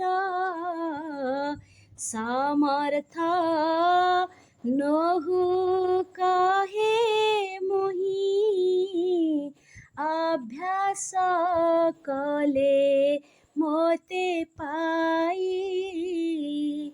ଅଭ୍ୟାସ ଅଟେ ଶ୍ରେଷ୍ଠ ଧନ ଅସାଧ୍ୟ କରଇ ସାଧନ। ଯେବେ ଅଭ୍ୟାସେ ନ ପାରିବୁ ମୋ ପ୍ରୀତି ପାଇଁ କର୍ମ ସବୁ କରିବୁ ତାହା ଶୁଣ ତୁହି ଜନ ପ୍ରକାରେ ଅଟେ ସେହି ଶ୍ରବଣ କୀର୍ତ୍ତନ ସ୍ମରଣ ପ୍ରମାଣ ପୂଜନ ବନ୍ଦନ ସଖାପଣ ବା ଭୃତ୍ୟପଣ କିୟ ବା ଆତ୍ମ ସମର୍ପଣ ଏ ମଧ୍ୟ ଯାହା ତୁହି କର ସିଦ୍ଧି ଲଭିବୁ ତୁ ନିଜର ତେବେ ବା ଏହିପରି ତୁହି ଅସମର୍ଥ କରିବା ପାଇଁ। ତେବେ ଭଗବାନ କହିଲେ ମୋର ନବଧା ଭକ୍ତି ଅଛି, ମୋ କଥାକୁ ତୁ ସବୁବେଳେ ଶ୍ରବଣ କରିବୁ, କୀର୍ତ୍ତନ କରିବୁ, ସ୍ମରଣ କରିବୁ। ସ୍ମରଣ କରିବା ପରେ ପରେ ମନରେ ଆମର ଭଗବାନଙ୍କ ପ୍ରତି ଯେଉଁ ଭାବନା ଆସିଯିବ ସେତିକି ବେଳେ ଦାସ୍ୟ ଭାବ, ସାକ୍ଷ୍ୟ ଭାବ, ବନ୍ଦନ, ଭୃତ୍ୟପଣ, ଆତ୍ମସମର୍ପଣ ତା ପଛ ଯଦି ଶ୍ରବଣ ଆମର ଠିକ୍ ଭାବରେ ହେଇଯାଇଛି, ମନକୁ ମନ ଗୁନ୍ଥା ହେଲା ଭଳି ସୂତାରେ ମାଳ ଫୁଲ ଠିକ୍ ସେହିପରି ତା ପଛ ଆସିଯାଏ। ମନ ସାତ୍ଵିକ ଯୁକ୍ତ ହୋଇଗଲା ପରେ ଆମ ଭାବ ବି ପରିବର୍ତ୍ତନ ହେଇଯାଏ। ତେବେ 10ମ ଶ୍ଲୋକରେ ଅଭ୍ୟାସେପ୍ୟ ସମರ್ಥୋଷି ମତ୍କର୍ମ ପରମୋ ଭବ ମଦರ್ಥମପି କର୍ମାଣି କୁର୍ବନ୍ ସିଦ୍ଧିମବାପ୍ସ୍ୟସି। ଅନ୍ୱୟ ଅର୍ଥ ହେଲା ଅଭ୍ୟାସେ ଯଦି ତୁମେ ଅଭ୍ୟାସରେ ଅର୍ଥାତ୍ ଯୋଗରେ ଅପି ନିଜକୁ ମଧ୍ୟ ଅସମର୍ଥ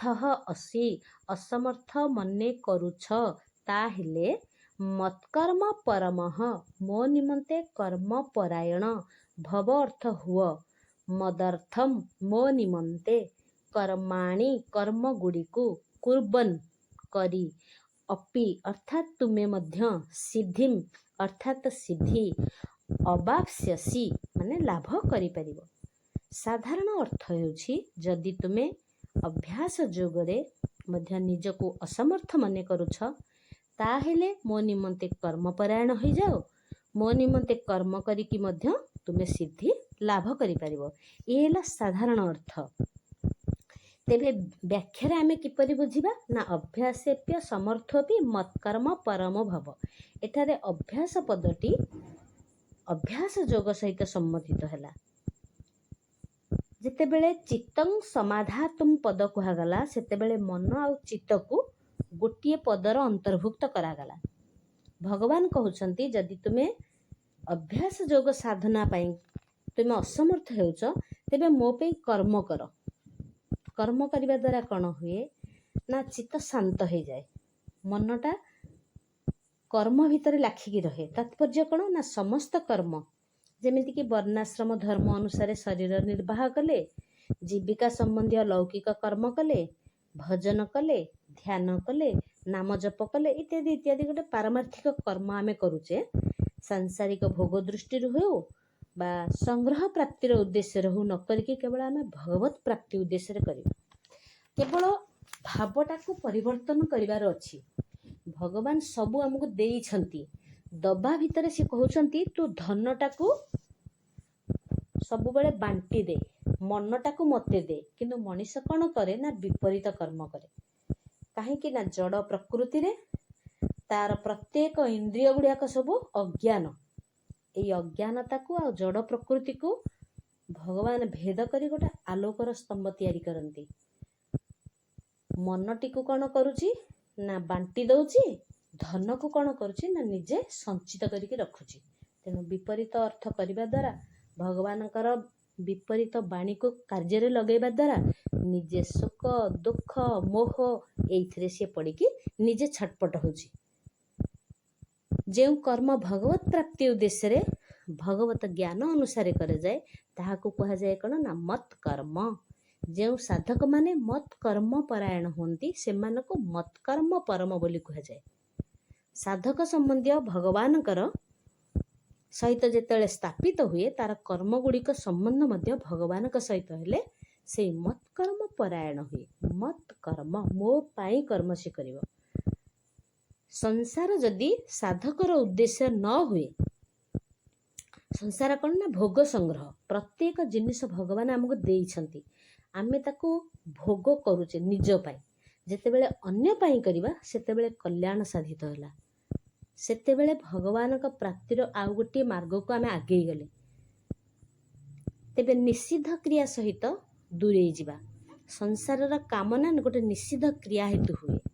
ଯେମିତିକି ଭଗବତ ପ୍ରାପ୍ତି ଉଦ୍ଦେଶ୍ୟ ଥିବାରୁ ସାଧକର ସମସ୍ତ କ୍ରିୟା ଶାସ୍ତ୍ର ଭିହିତ ହୁଏ, ଭଗବତ ଅର୍ଥ ସହିତ ହୁଏ। ମଦର୍ଥଂ କର୍ମାଣି କୁର୍ବାନ୍ ସିଦ୍ଧି ମପାସ୍ୟସି। ଭଗବାନ ଏଇ ଶ୍ଲୋକରେ ପୁଣି କହୁଛନ୍ତି ଯେ ଯେଉଁ ସାଧନା ବିଷୟରେ କହିଥିଲେ ସେଇ କଥାକୁ ଏଠାରେ କହୁଛନ୍ତି। କହିବାର ଭାବାର୍ଥ କ'ଣ ନା କେବଳ ପରମାତ୍ମାଙ୍କ ଉଦ୍ଦେଶ୍ୟ ଥିବାରୁ ସାଧକର ଅନ୍ୟତ୍ର ସ୍ଥିତି ହେବ କିପରି? ନିଜର ସ୍ଥିତି ବୋଲି କିଛି ନାହିଁ, ତାହା ହେଉଛି କେବଳ ଭଗବାନଙ୍କର।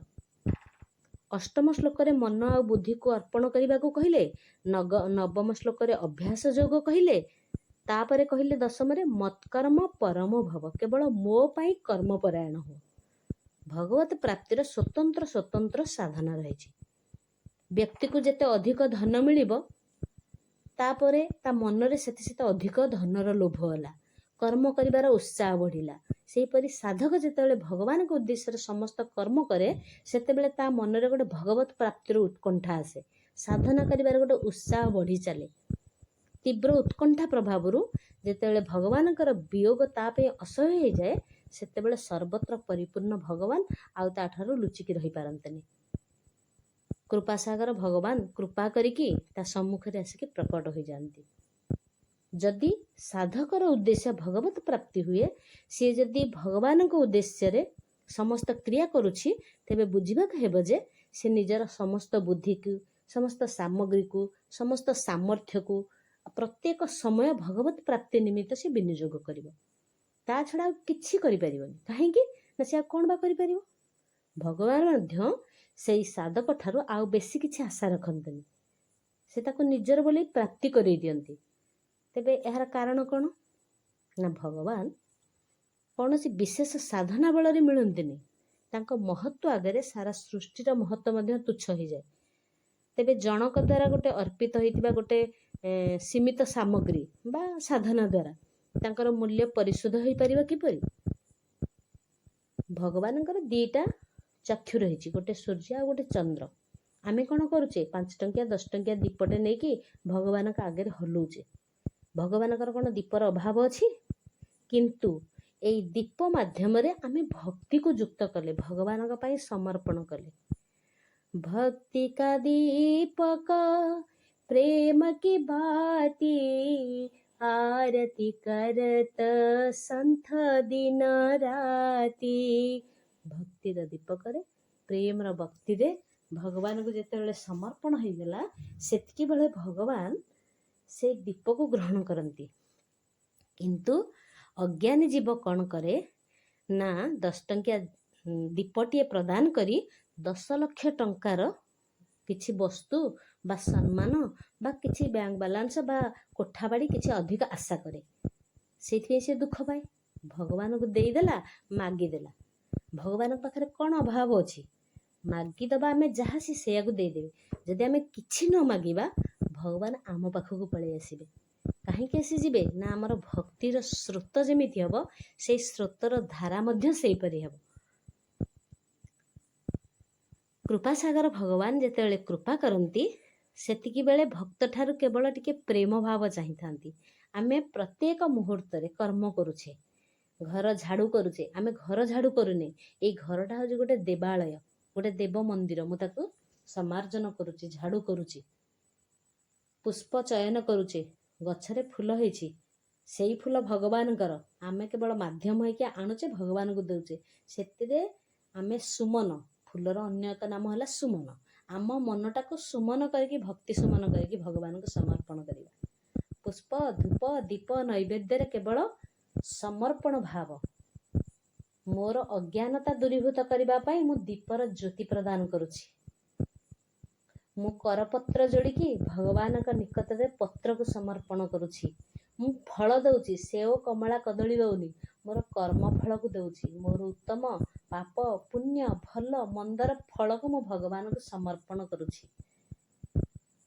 ପ୍ରତ୍ୟେକ ପଦାର୍ଥରେ ସମର୍ପଣ ଭାବ ଯେତେବେଳେ ହେଇଯାଏ, ଏଇ ସମର୍ପଣ ଭାବଟା କେମିତି ହେବ ନା ଅଭ୍ୟାସ କରିବା ଦ୍ୱାରା। ଅଭ୍ୟାସ ଯୋଗ ଯୁକ୍ତେନ, ଅଭ୍ୟାସ ଯୋଗ ହେବା ଦ୍ୱାରା ପ୍ରତ୍ୟେକ କର୍ମ ଭକ୍ତିର ଗୋଟେ ରୂପାନ୍ତର ହୁଏ। ଆଉ ଭକ୍ତିରେ ଭଗବାନଙ୍କର ପ୍ରାପ୍ତି ହୁଏ।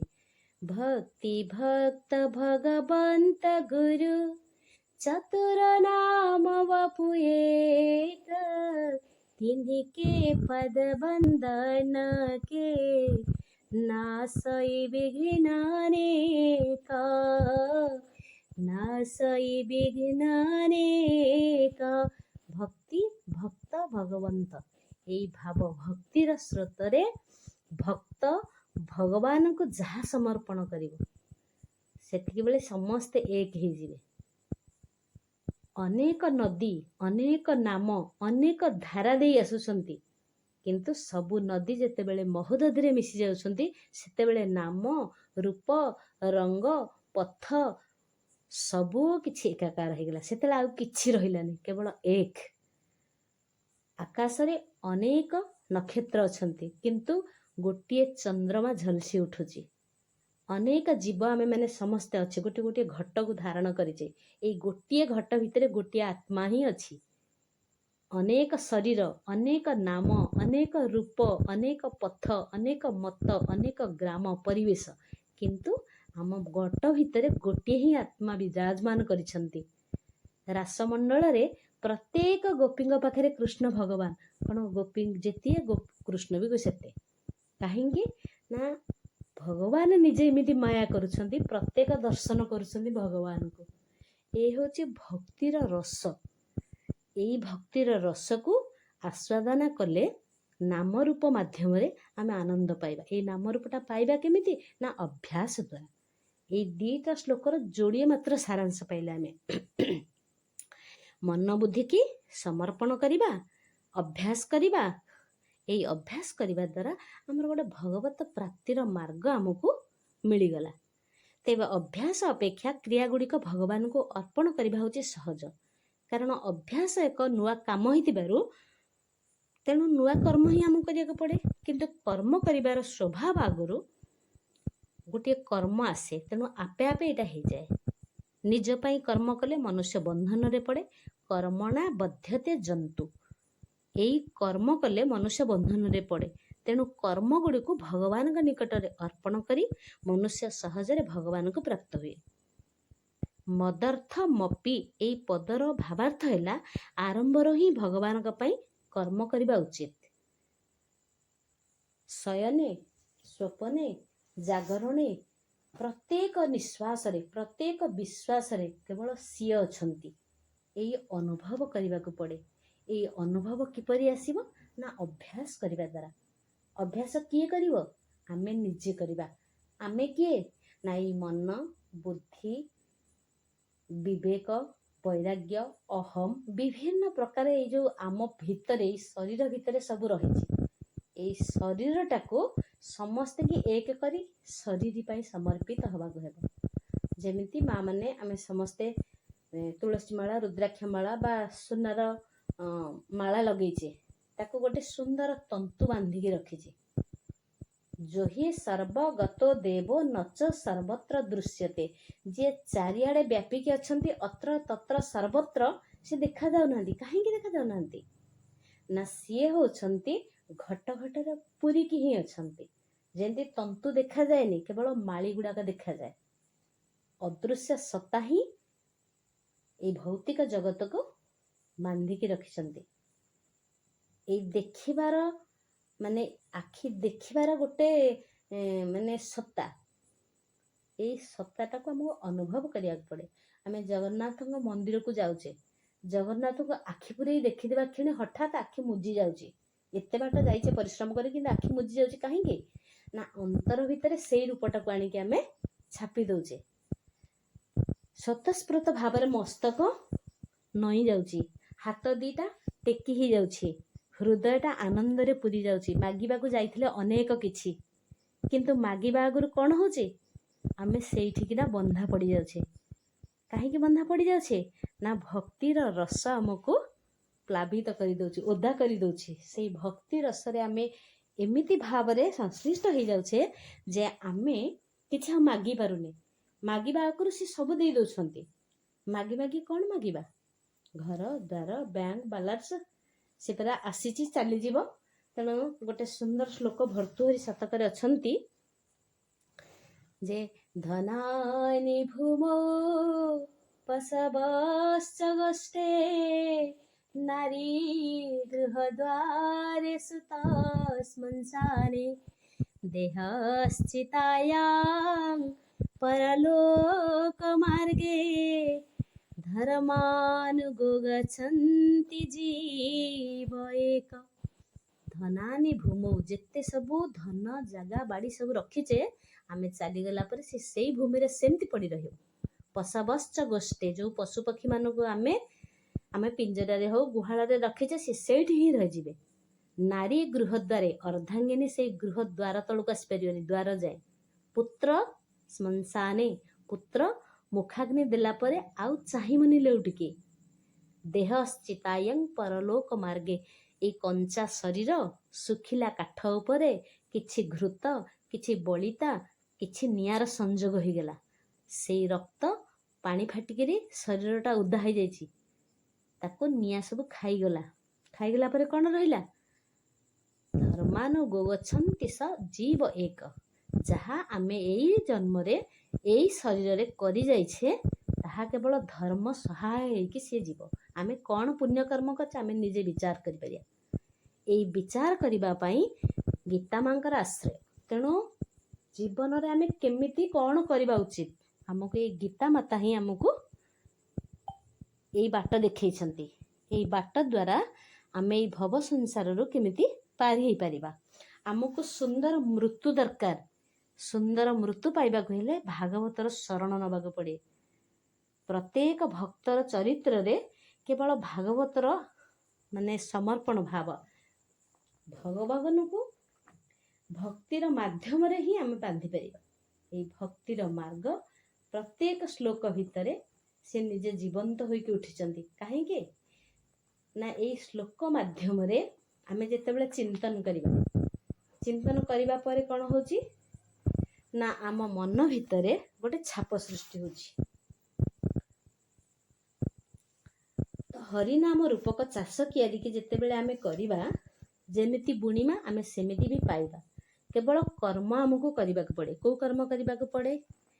ହରିନାମ ଚାଷ କିଆରି ରେ ମନୁଆ, ହରିନାମ ଚାଷ କିଆରି, ଯେତିକି ବୁଣିବୁ ସେତିକି କାଟିବୁ, ଯେତିକି ବୁଣିବୁ ସେତିକି କାଟିବୁ, କରମ ଯା ତୁ କରି ରେ ମନୁଆ, ହରିନାମ ଚାଷ କିଆରି ରେ ମନୁଆ, ହରିନାମ ଚାଷ କିଆରି।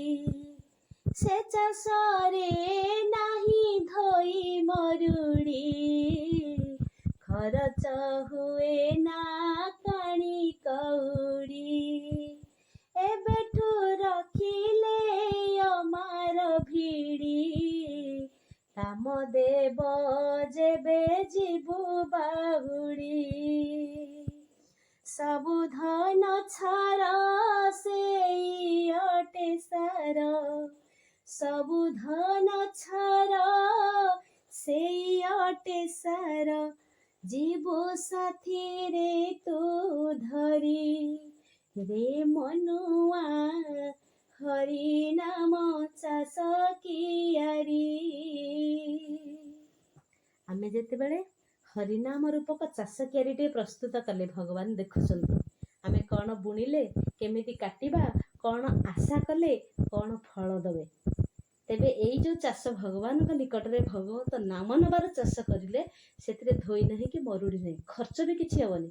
କେବଳ ଭଗବାନଙ୍କୁ ଟିକେ ଜପମାଳି ଧରିକି ଆସନରେ ବସିକି ଟିକେ ଜପ କରିବା।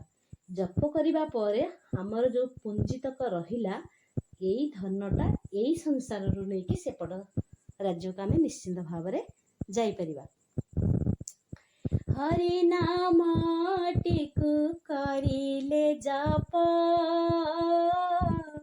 ଦୂର ହୋଇଯାଏ ସକଳ ପାପ। ମୁନି ଋଷି ଅବା ସଂସାରୀ ଲୋକ ହରି ନାମ ଜପି ହୁଅନ୍ତି ମୋକ୍ଷ। ଆରେ ବାଇ ମନ ହେଇ ସାବଧାନ, ଆରେ ବାଇ ମନ ହେଇ ସାବଧାନ, ଜପ ତୁହି ହରି ହରି ରେ ମନୁଆ, ହରି ନାମ ଚାଷ କିଆରି ରେ ମନୁଆ, ହରି ନାମ ଚାଷ କିଆରି।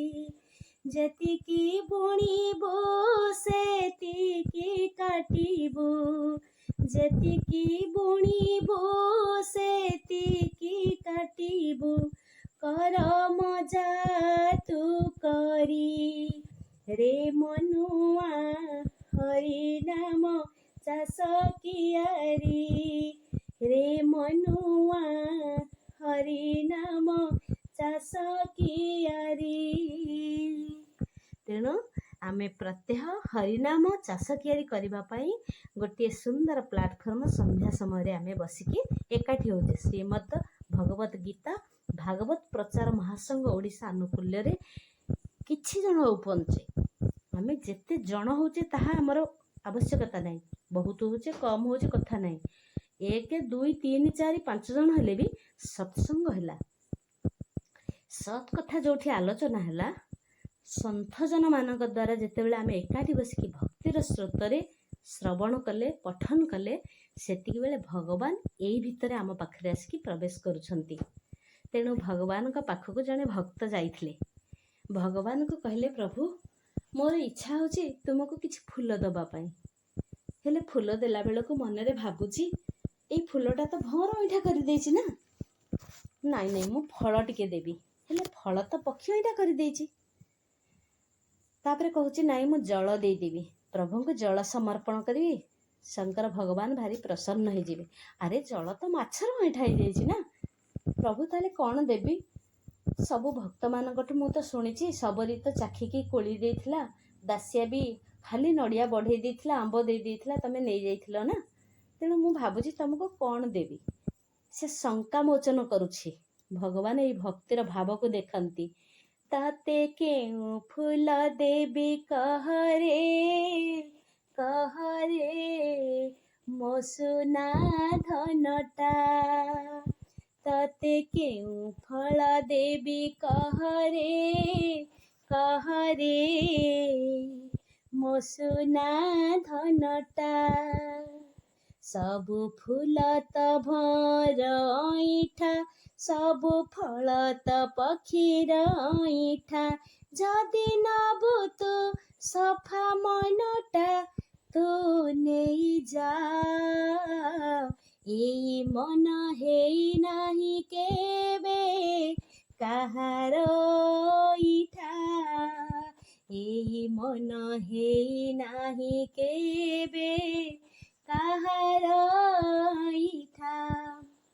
ସବରୀ ତ ଚାଖି ଚାଖି ଦେଇଥିଲା ତତେ କୋଳି, ଶରଧାରେ ନେଇଥିଲୁ ହାତେ ତୋଳି, ଦାସିଆ ବି ଦେଇଥିଲା ନଡ଼ିଆଟିଏ,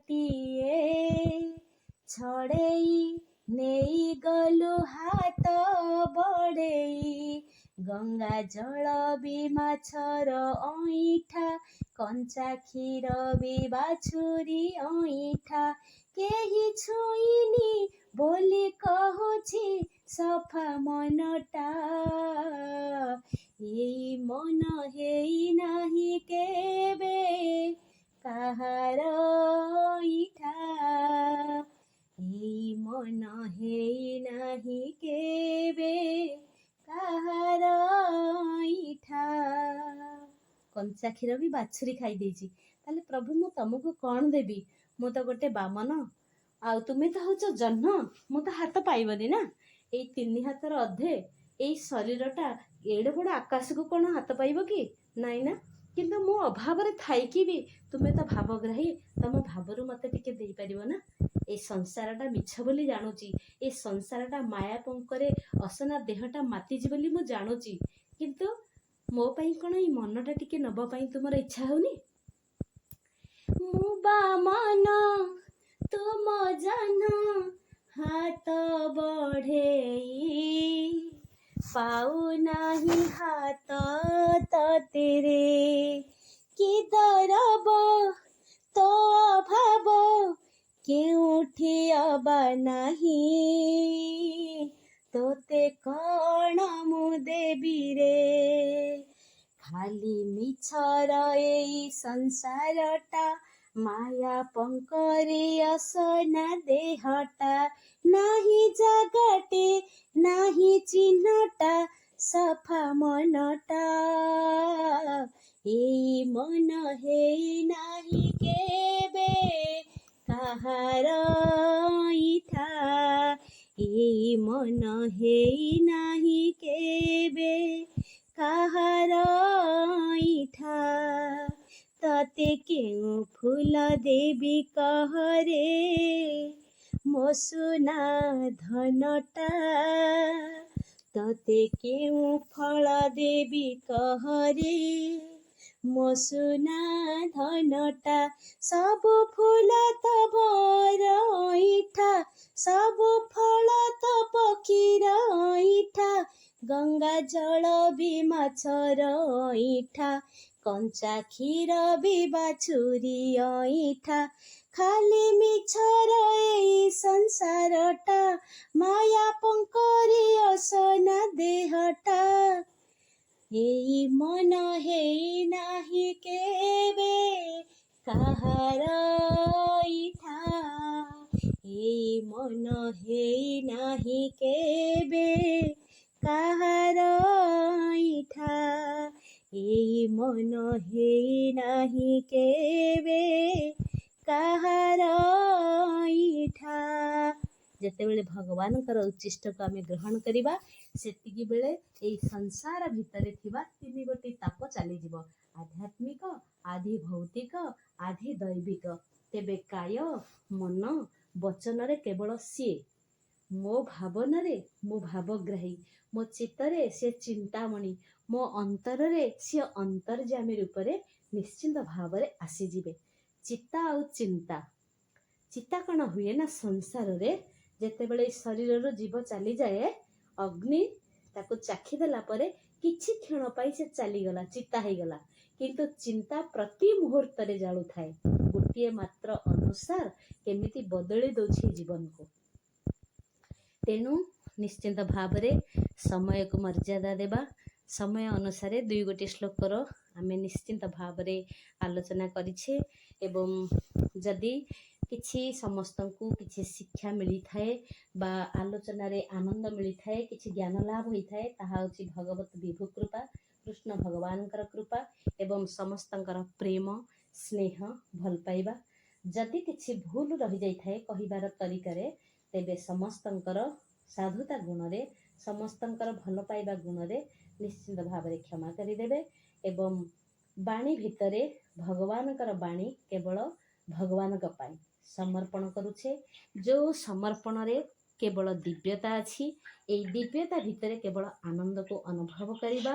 ଏଇ ଆନନ୍ଦର ସ୍ୱରୂପ ସଚ୍ଚିଦାନନ୍ଦ ଭଗବାନଙ୍କୁ ହୃଦୟରେ ଧାରଣ କରି ଆମେ ନିଶ୍ଚିତ ଭାବରେ ଆନନ୍ଦରେ ଅବଗାହନ କରିବା ଏବଂ ଭଗବାନଙ୍କ ନିକଟରେ ଆମେ ପରିଶେଷରେ ନାମ କୀର୍ତ୍ତନ କରି ବାଣୀକୁ ଦେବା ବିଶ୍ରାମ। ଶ୍ରୀରାମ ଜୟ ଜୟ ରାମ, ଶ୍ରୀରାମ ଜୟ ରାମ, ଶ୍ରୀକୃଷ୍ଣ ଗୋବିନ୍ଦ ହରେ ମୁରାରେ, ହେ ନାଥ ନାରାୟଣ ବାସୁଦେବ, हे नाथ नारायण वासुदेव, हे नाथ नारायण वासुदेव, हरे राम राम राम हरे हरे, हरे कृष्ण कृष्ण कृष्ण हरे हरे, जगन्नाथ जगन्नाथ जगन्नाथ हरे हरे, बलभद्र मां सुभद्रा, सुदर्शन हरे हरे, जगन्नाथ जगन्नाथ जगन्नाथ हरे हरे, बलभद्र मां सुभद्रा, सुदर्शन हरे हरे। ओम पूर्णमदः पूर्णमिदं पूर्णात् पूर्णमुदच्यते, पूर्णस्य पूर्णमादाय पूर्णमेवावशिष्यते। ओम शांति शांति शांति। श्रीकृष्णार्पणमस्तु। ओम शांति शांति शांति। समस्त शुभरात्रि एवं प्रणाम करी वाक्य को दौछि विश्राम। जय जगन्नाथ, जय लोकनाथ। जय जगन्नाथ, जय श्रीकृष्ण। आमर आज परम सौभाग्य साथी अरुंधती माता को आम निकट में पाई। प्रथमे मुझे पितामाता को अनंत कोटि प्रणाम जनाइबी। एपरी कन्या रत्न को ए संसार को आनिचंती। धन्य कहबी आपनक ज्ञान को। प्राय अधिक संख्यक पुरुष माने ज्ञान ध्यान प्रवचन प्रदान करती, किंतु कम संख्यक नारी भगवान को निकटवर्ती होगा इच्छा प्रकाश करती। निजे ज्ञान नेबा आउ अन्य भक्त मान को वितरण करने केते बड़ कष्ट साध्य। आपणकर ए अगाध पांडित्य मो हृदय रु आपण को अनंत कोटि प्रणाम जनाऊँगी। माता आपण विभिन्न उदाहरण सहित उपमा अलंकार दे भक्ति जोगर सर्वोत्तम अध्याय को अति निपुण मनमुग्धकर धारा रे ए गीतार उच्चारण करी समस्त को स्तब्धीभूत करिसंती। आपणक स्वर रे एक अलौकिक शांति मिलिला। गीतार प्रतिटी श्लोक को आपण जीवंत करिसंती। प्रभु जगन्नाथ को मु एतिकी गुहारी करिबी आपणक शरीर को आरोग्य रखंतु। परवर्ती समय रे गुगल मीट मंच को आसी हमको भगवान मुख निसृत बाणी श्रवण कराइबार सुजोग देवे। समस्ते ए भक्ति जोगर अध्याय को बुझी पार्थिबे। ए मंच तरफ आपन को धन्यवाद जनाउछि।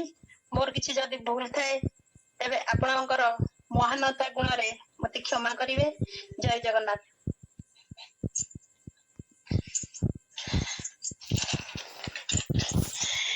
मिसिबार सहयोग करिवार सुजोग देइछन्ति।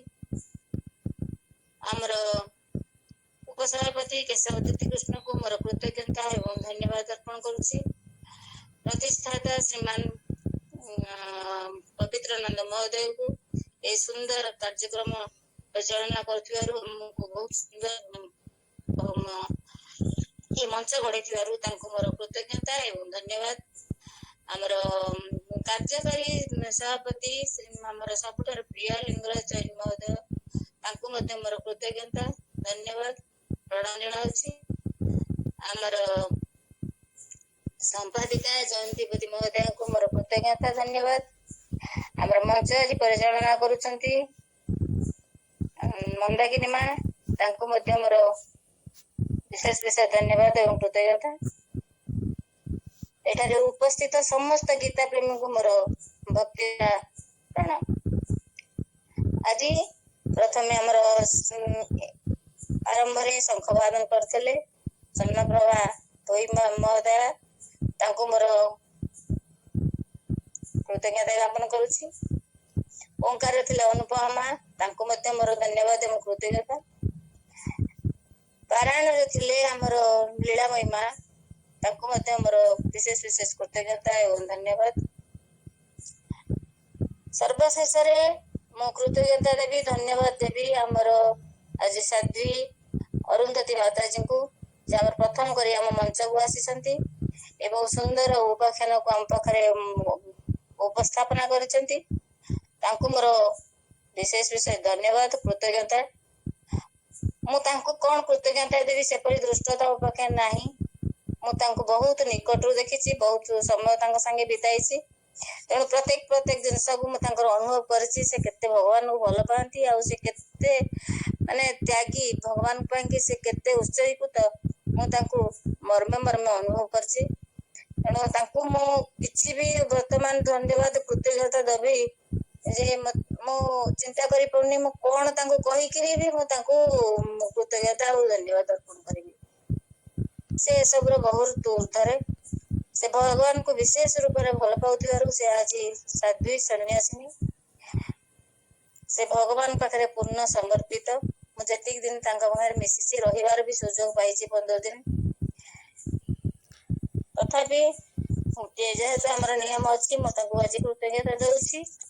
ସେ ଆମର ଦ୍ୱାଦଶ ଅଧ୍ୟାୟର 9ମ 10ମ ଶ୍ଲୋକକୁ ସୁନ୍ଦର ଭାବରେ ଆମର ଉପସ୍ଥାପନା କରିବାକୁ ଯାଇ ସେ ତୁ ଏମିତିକା ଠାକୁର ଗୋଟିଏ ସୁନ୍ଦର ଭଜନ ବୋଲି ଆମ ମଞ୍ଚକୁ ଭକ୍ତିମୟ କରିଦେଇଥିଲେ। ଦ୍ୱାଦଶ ଅଧ୍ୟାୟ ଭକ୍ତି ଯୋଗ ପ୍ରତ୍ୟେକ ଶ୍ଲୋକ, ସେ ଗୀତାର ପ୍ରତ୍ୟେକ ଶ୍ଲୋକକୁ ଜୀବନର ଗୋଟିଏ ଆଦର୍ଶ ବୋଲି କହିଛନ୍ତି। ସତ କଥା ବି ସେଇଟା। ପ୍ରତ୍ୟେକ ଅକ୍ଷର ଆମକୁ ପ୍ରତ୍ୟେକ ଅକ୍ଷର, ଶବ୍ଦ, ବାକ୍ୟ ଆମକୁ ବୁଝିଲେ ଜୀବନର ଗତି ନିଶ୍ଚିତ ରୂପରେ ସତ୍ ମାର୍ଗରେ ଯିବ ବୋଲି ଭଗବାନ କହିଛନ୍ତି। ଆମର ଆଜି ମାତା ଅରୁନ୍ଧତୀ ମାତାଜୀ ବି କହିଛନ୍ତି। ଉତ୍ତମ ମରଣ ଆମେ କେମିତି ପାଇବା, ଆମକୁ ଏ ଗୀତା ଶିକ୍ଷା ଦେଇଛନ୍ତି। ବଞ୍ଚିବାର ଜୀବନ ଶୈଳୀ ମଧ୍ୟ ଶିଖାଇଛନ୍ତି। ସେ ଏଇ 9ମ 10ମ 11 ଶ୍ଲୋକାଙ୍କରେ ସର୍ବକର୍ମ ପରିତ୍ୟାଗ ବିଷୟରେ ଆଲୋଚନା କରିଛନ୍ତି। 8ମ ଶ୍ଲୋକରେ କହିଛନ୍ତି, ମୁଁ ହଉଛି ଭଗବାନଙ୍କର, ମୋ ଜୀବନର ଆଦର୍ଶ ହଉଛନ୍ତି ଭଗବାନ ପ୍ରତି। ପରିବା ଯେମିତି ସିଝିଗଲେ ତରକାରୀର ସ୍ୱାଦ ଆସେ, ସେମିତି ଆମ୍ବ ରସ ଯେମିତି ରସ ଭଳି ଆମକୁ ପାଟିକୁ ସ୍ୱାଦ ଲାଗେ, ସେମିତି ଭକ୍ତି ରସରେ ଅବଗାହନ କଲେ ଆମେ ଭଗବାନଙ୍କୁ ପାଇବା ବୋଲି ଆମର ମାତାଜୀ ଆଜି ବୁଝାଇଛନ୍ତି। ପ୍ରତି ମୁହୂର୍ତ୍ତରେ ସାଧନା କ୍ଷେତ୍ରରେ ବୁଦ୍ଧି ମାଧ୍ୟମରେ ମନକୁ ସ୍ଥିର କରିବା, ଦୃଢ ନିଶ୍ଚୟ ହେଲେ ହୃଦୟରେ ଏକ ଆନନ୍ଦର ଅନୁଭବ କରିବା ବୋଲି ସେ କହିଛନ୍ତି। ଯେମିତି ଆଖି ଦେଖିପାରିବ କିନ୍ତୁ କହିପାରିବନି, ପାଟି କହିପାରିବ କିନ୍ତୁ ଦେଖିପାରିବନି। ତେଣୁ ଏସବୁ ଜିନିଷ ଗୋଟିଏ ଯୋଉର ଇନ୍ଦ୍ରିୟର ଯାହା କାମ ସେ କଥା ସେ ହିଁ କରୁଛନ୍ତି। ବୁଦ୍ଧିର ସ୍ଥିର ହେଲେ ଆମର ଭଗବତ ପ୍ରାପ୍ତି ହୁଏ, ମନ ଆକର୍ଷିତ ହେଲେ। ଯେମିତି ସେ ଗୋଟେ ଉଦାହରଣ ଦେଇ କହିଲେ, ଜଣେ ଗୋଟେ ଆମ୍ବଟେ ଦେଖିଲା, ସଙ୍ଗେ ସଙ୍ଗେ ମନ ତାକୁ ନିର୍ଦ୍ଦେଶ ଦେଲା ପାଦକୁ, ଯେ ପାଦ ତୁ ଯା ସେ ଆମ୍ବ ଗଛ ପାଖକୁ। ଆସି ପାଦ ଗଲା, ହାତ ତୋଳିଲା, ପାଟି ଆସ୍ୱାଦନ କଲା। ମାଲିକ ଯେତେବେଳେ ଆଘାତ ଦେଲା, ଆଖିରୁ ଲୁହ ଆସିଲା। କହିବାର ଅର୍ଥ ସେ ଯୋଉଠୁ ଆସିଥିଲା ପୁଣି ସେଇଠୁ ଗଲା। ସେ ଆଖି ହିଁ ଦେଖିଥିଲା, ପୁଣି ସେ ଆଖିକି ଲୁହ ଆସିଲା। ଏହାକୁ ସେ ସୁନ୍ଦର ଭାବରେ ଆମ ପାଖରେ ଆଲୋଚନା କରିଥିଲେ। ତାପରେ ମନକୁ ଭଗବାନ ପାଖରେ ପୁରା ସମ୍ପୂର୍ଣ୍ଣ ଭାବରେ ଉତ୍ସର୍ଗୀକୃତ କରିବା ପାଇଁ କି ତାଙ୍କର ଅଭିଭାଷଣ ଥିଲା। ସମୁଦ୍ରର କୂଳରେ ହିଁ ତରଙ୍ଗ ଦେଖାଯାଏ, କିନ୍ତୁ ମଝିରେ ସେ ସେମିତି ଶାନ୍ତ। ତେଣୁ ଭଗବାନଙ୍କ ନିକଟରେ ଆମର ଚିତ୍ତ ଲଗାଇବା ଉଚିତ, ଅଭ୍ୟାସ କରିବା ଦରକାର। ସମତାପୂର୍ଣ୍ଣ ଅଭ୍ୟାସ ହଉଛି ଅଭ୍ୟାସ ଯୋଗ। ଏହା ଦ୍ୱାରା ମନ ବୁଦ୍ଧିକୁ ଅର୍ପଣ କରାଯାଏ। ସାଧକ ଭଗବାନଙ୍କୁ ସ୍ମରଣ କରେ। ଯଦି ଭଗବାନଙ୍କୁ ନାମ ନିଅ, ଯେମିତି ଆମର ବିଭିନ୍ନ ନଈ ସମୁଦ୍ରରେ ମିଶେ, କିଏ ଗଙ୍ଗା, କିଏ ଗୋଦାବରୀ, କିଏ ବିଭିନ୍ନ ନାମ ଧରିକି ନଈ ମାନେ ଯାଇଥାନ୍ତି ସମୁଦ୍ର ପର୍ଯ୍ୟନ୍ତ। ଯେତେବେଳେ ସେମାନେ ସମୁଦ୍ର ମିଶି ଯାଆନ୍ତି, ତାଙ୍କର କିଛି ନାମ ନଥାଏ। ତେଣୁ ପ୍ରତ୍ୟେକ ମଣିଷ ଭଗବାନଙ୍କର ସେଇ ଭକ୍ତିମୟ ରସରେ ପ୍ଳାବିତ ହୋଇ ଅବଗାହନ କରିକି ଈଶ୍ୱରଙ୍କ ପାଖରେ ମିଶିଯିବା ପାଇଁ କି ସେ ଆଜି ଆମକୁ ବୁଝାଇଥିଲେ। ଯଦି ମଣିଷ ଠାକୁରଙ୍କ ନାମ ନ ନିଏ, ତାହେଲେ ସେ ମଣିଷର କିଛି ଯଥାର୍ଥତା ନଯାଏ। ଫୁଲ ଯଦି ଠାକୁରଙ୍କ କାମରେ ନ ଲାଗେ, ଫୁଲର କିଛି ଯାଦୁ ନଥାଏ। ସେମିତି ଯେ ସୂର୍ଯ୍ୟଙ୍କୁ ବାଦଲ ଘୋଡେଇ ଦେଇଥାଏ।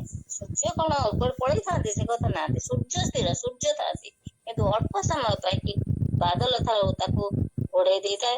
ସେମିତି ଆମ ମନଟା ଅସ୍ଥିର ନକରି ଆମେ ସ୍ଥିର ହେଲେ, ଆମେ ଭକ୍ତି ବୁଦ୍ଧିକୁ ଖଟେଇକି ମନକୁ ସ୍ଥିର କଲେ ଆମେ ଭଗବାନଙ୍କୁ ପାଇପାରିବା ବୋଲି ସେ କଥା କହିଛନ୍ତି।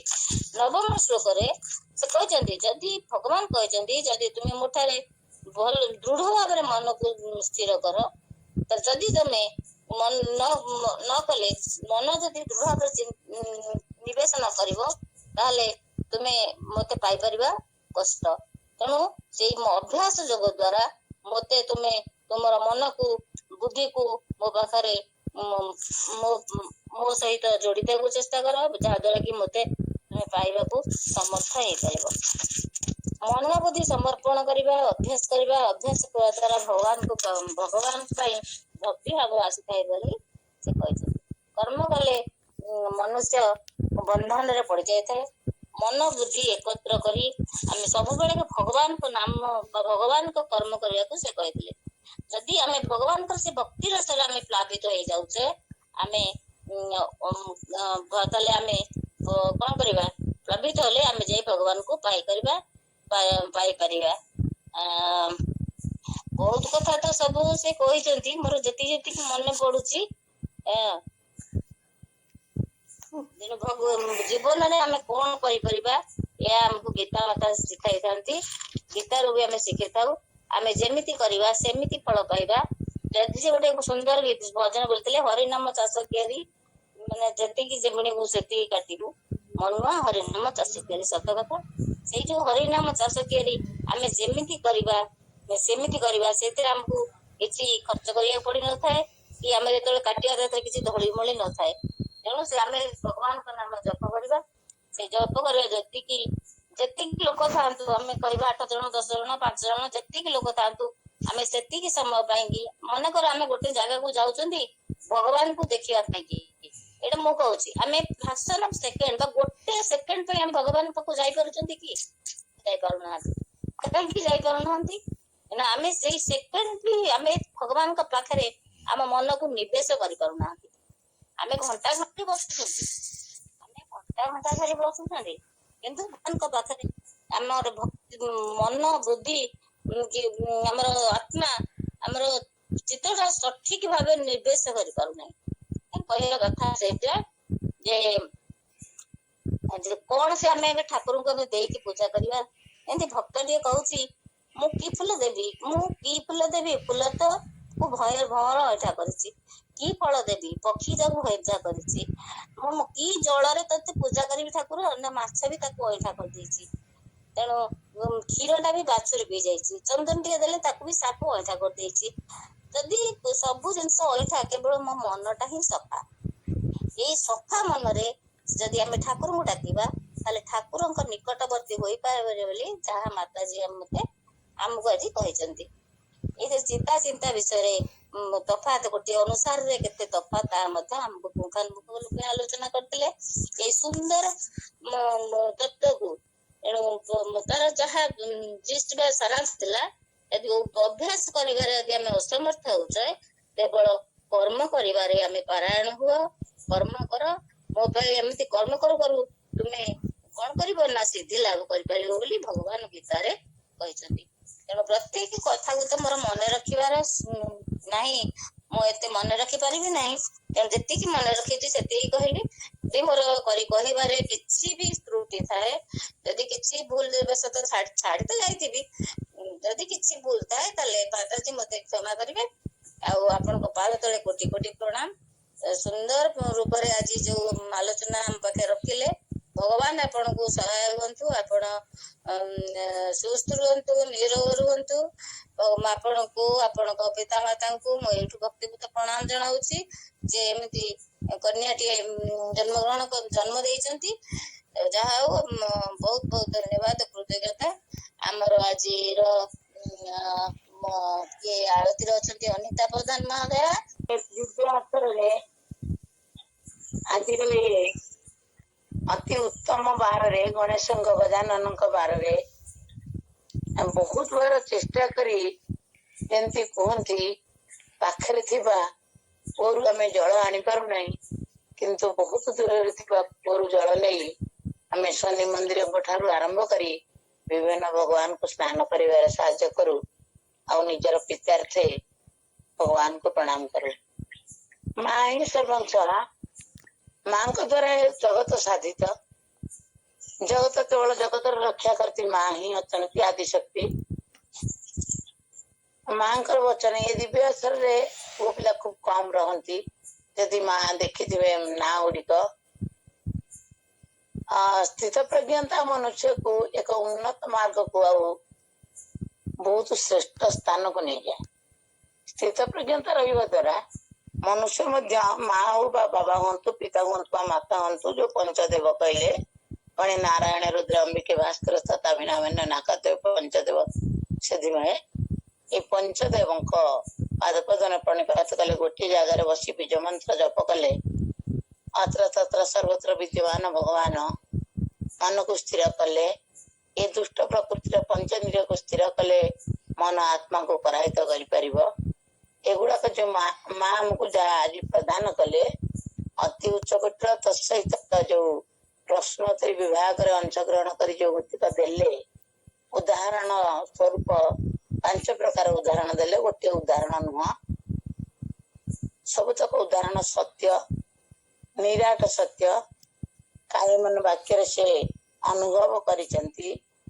ସେ ସେମିତିରେ ମାତାଜୀ ନାହାନ୍ତି। ଆମେ ଯଦି ସର୍ବଦା ଯୋଉ ଯଦା ଯଦା ହି ଧର୍ମସ୍ୟ ଗ୍ଲାନିର୍ଭବତି ଭାରତ ଅଭ୍ୟୁତ୍ଥାନ ଅଧର୍ମସ୍ୟ ଜ୍ଞାନଜନମ ସୃଜାମି ହମ୍, ଭଗବାନ କହିଛନ୍ତି ଯେତେବେଳେ ସଂସାର ବିଲୁପ୍ତ ହୁଏ ବା କୌଣସି ନରକାର ଚିଜ ସୃଷ୍ଟି ହୁଏ ବା ଦ୍ୱନ୍ଦ୍ୱ ସୃଷ୍ଟି ହୁଏ ବା ପତନ ଘଟେ, ସେତେବେଳେ ମୁଁ ମୋର ଅନେକ ଜନ୍ମ ନିଏ ବା ମୋ ଦ୍ଵାରା ସୃଷ୍ଟି ହୁଅନ୍ତି ଜଗତରେ ଅମୃତମୟ ସନ୍ତାନ ସନ୍ତତି। ସେମାନଙ୍କ ମଧ୍ୟରୁ ମା ମଧ୍ୟ ସେଇ ଅମୃତ ସନ୍ତତିରେ ସମାନ। ସେ ଗୋଟେ କଳାରେ ଭଗବାନଙ୍କ କାର୍ଯ୍ୟକ୍ରମରେ ମିଶି ଯାଇଛନ୍ତି। ତାଙ୍କର ଅନ୍ତର୍ନିହିତ ଶକ୍ତି, ତାଙ୍କ ସ୍ଥିତ ପ୍ରଜ୍ଞତା, ତାଙ୍କ ମଧୁର ଭାଷୀ ଏବଂ ଧୀର ନମ୍ରର ସ୍ୱଭାବରେ ଆମକୁ କିଛି ଶିଖିବାକୁ ପଡିବ। ଆଉ ଆମେ ଶିଖିଲେ ମଧ୍ୟ ଆମେ ମାତା ହେଇପାରିବା ନାହିଁ ସିଧା। ସଂସାରର ଦୁଷ୍କୃତରୁ ଅମୃତକୁ ଆଣିପାରିବା। ଯୋଉ ଜିହ୍ବା କଥା କହିଲେ, ଜିହା ଶାଣିତ ତୀକ୍ଷ୍ଣ ହସି, ଜିହ୍ବା ବିଷ, ଜିହ୍ବା ବି ଅମୃତ, ଜିହ୍ବା ହିଁ ମଧୁର, ଜିହ୍ବା ସବୁ କିଛି। ଏ ପଞ୍ଚେନ୍ଦ୍ରିୟ ଭିତରେ ଏ ତ୍ୱକ୍ଟିକୁ, ଏଇ ଯୋଉ ଆମର ଯୋଉ ଗୋଟେ ରସନା ଯୁକ୍ତ କଥା କହିଲେ, ପାଚକ କଥା କହିଲେ, ଏଇ ପାଚକରେ ଆମେ ପାଚକଟାକୁ ଯଦି ଅମୃତ ଆଣିବୁ, ଆମର ପାଚକ ରସ ଗୁଡା ଅମୃତ ରସ ହୁଏ। ଆଉ ଯଦି ପାଚକ ରସକୁ ଆମେ ଦ୍ୱିଧାବୋଧ କରୁ, ସେ ପାଚକ ରସଟା ବିଷାକ୍ତ ହେଇଯାଏ। ସେଇ ବିଷାକ୍ତଟା ସାରା ଶରୀରକୁ ବିଷାକ୍ତ କରିଦିଏ। ମାଙ୍କର ଏ କଥୋପକଥନରେ ମୁଁ ମଧ୍ୟ ଏହା ବୁଝିଲି। ଯାହା ବହୁତ ମାଙ୍କୁ କଣ ଗୋଟେ କୃତଜ୍ଞତା ସହିତ ଭଗବତ ବିଶ୍ୱାସୀ, ଭଗବାନଙ୍କର ଅଂଶ ବିଶେଷ ମା ବୋଲି ଯେତେବେଳେ ଭାବନା ଦେଇଛୁ, ଆଉ ମାଙ୍କୁ କଣ କରିବୁ, ଏଇ ହୃଦୟରେ ଅମୃତ ବାଣୀରେ ସମ୍ମାନ ଦଉଛୁ, ପ୍ରଣାମ କରୁଛୁ। ଜୟ ଜଗନ୍ନାଥ। ମନସ୍କାମନା ପୂର୍ଣ୍ଣ ହେଇଛି। ମାନେ 1ରୁ ଅନେକ ଥର ହେଉ ଏମିତି ସବୁବେଳେ ଆମ ପାଖକୁ ଆସୁଥାନ୍ତୁ। ଏହା ତାଙ୍କ ପାଖରେ ଟିକିଆ ପ୍ରାର୍ଥନା। ଜୟ ଜଗନ୍ନାଥ। ପ୍ରଣାମ। ଜୟନ୍ତୀ ବା ବହୁତ ମୂଲ୍ୟବାନ ମତାମତ ପ୍ରକାଶ କରିଛନ୍ତି। ଆପଣଙ୍କୁ ଧନ୍ୟବାଦ ଜଣାଉଛି।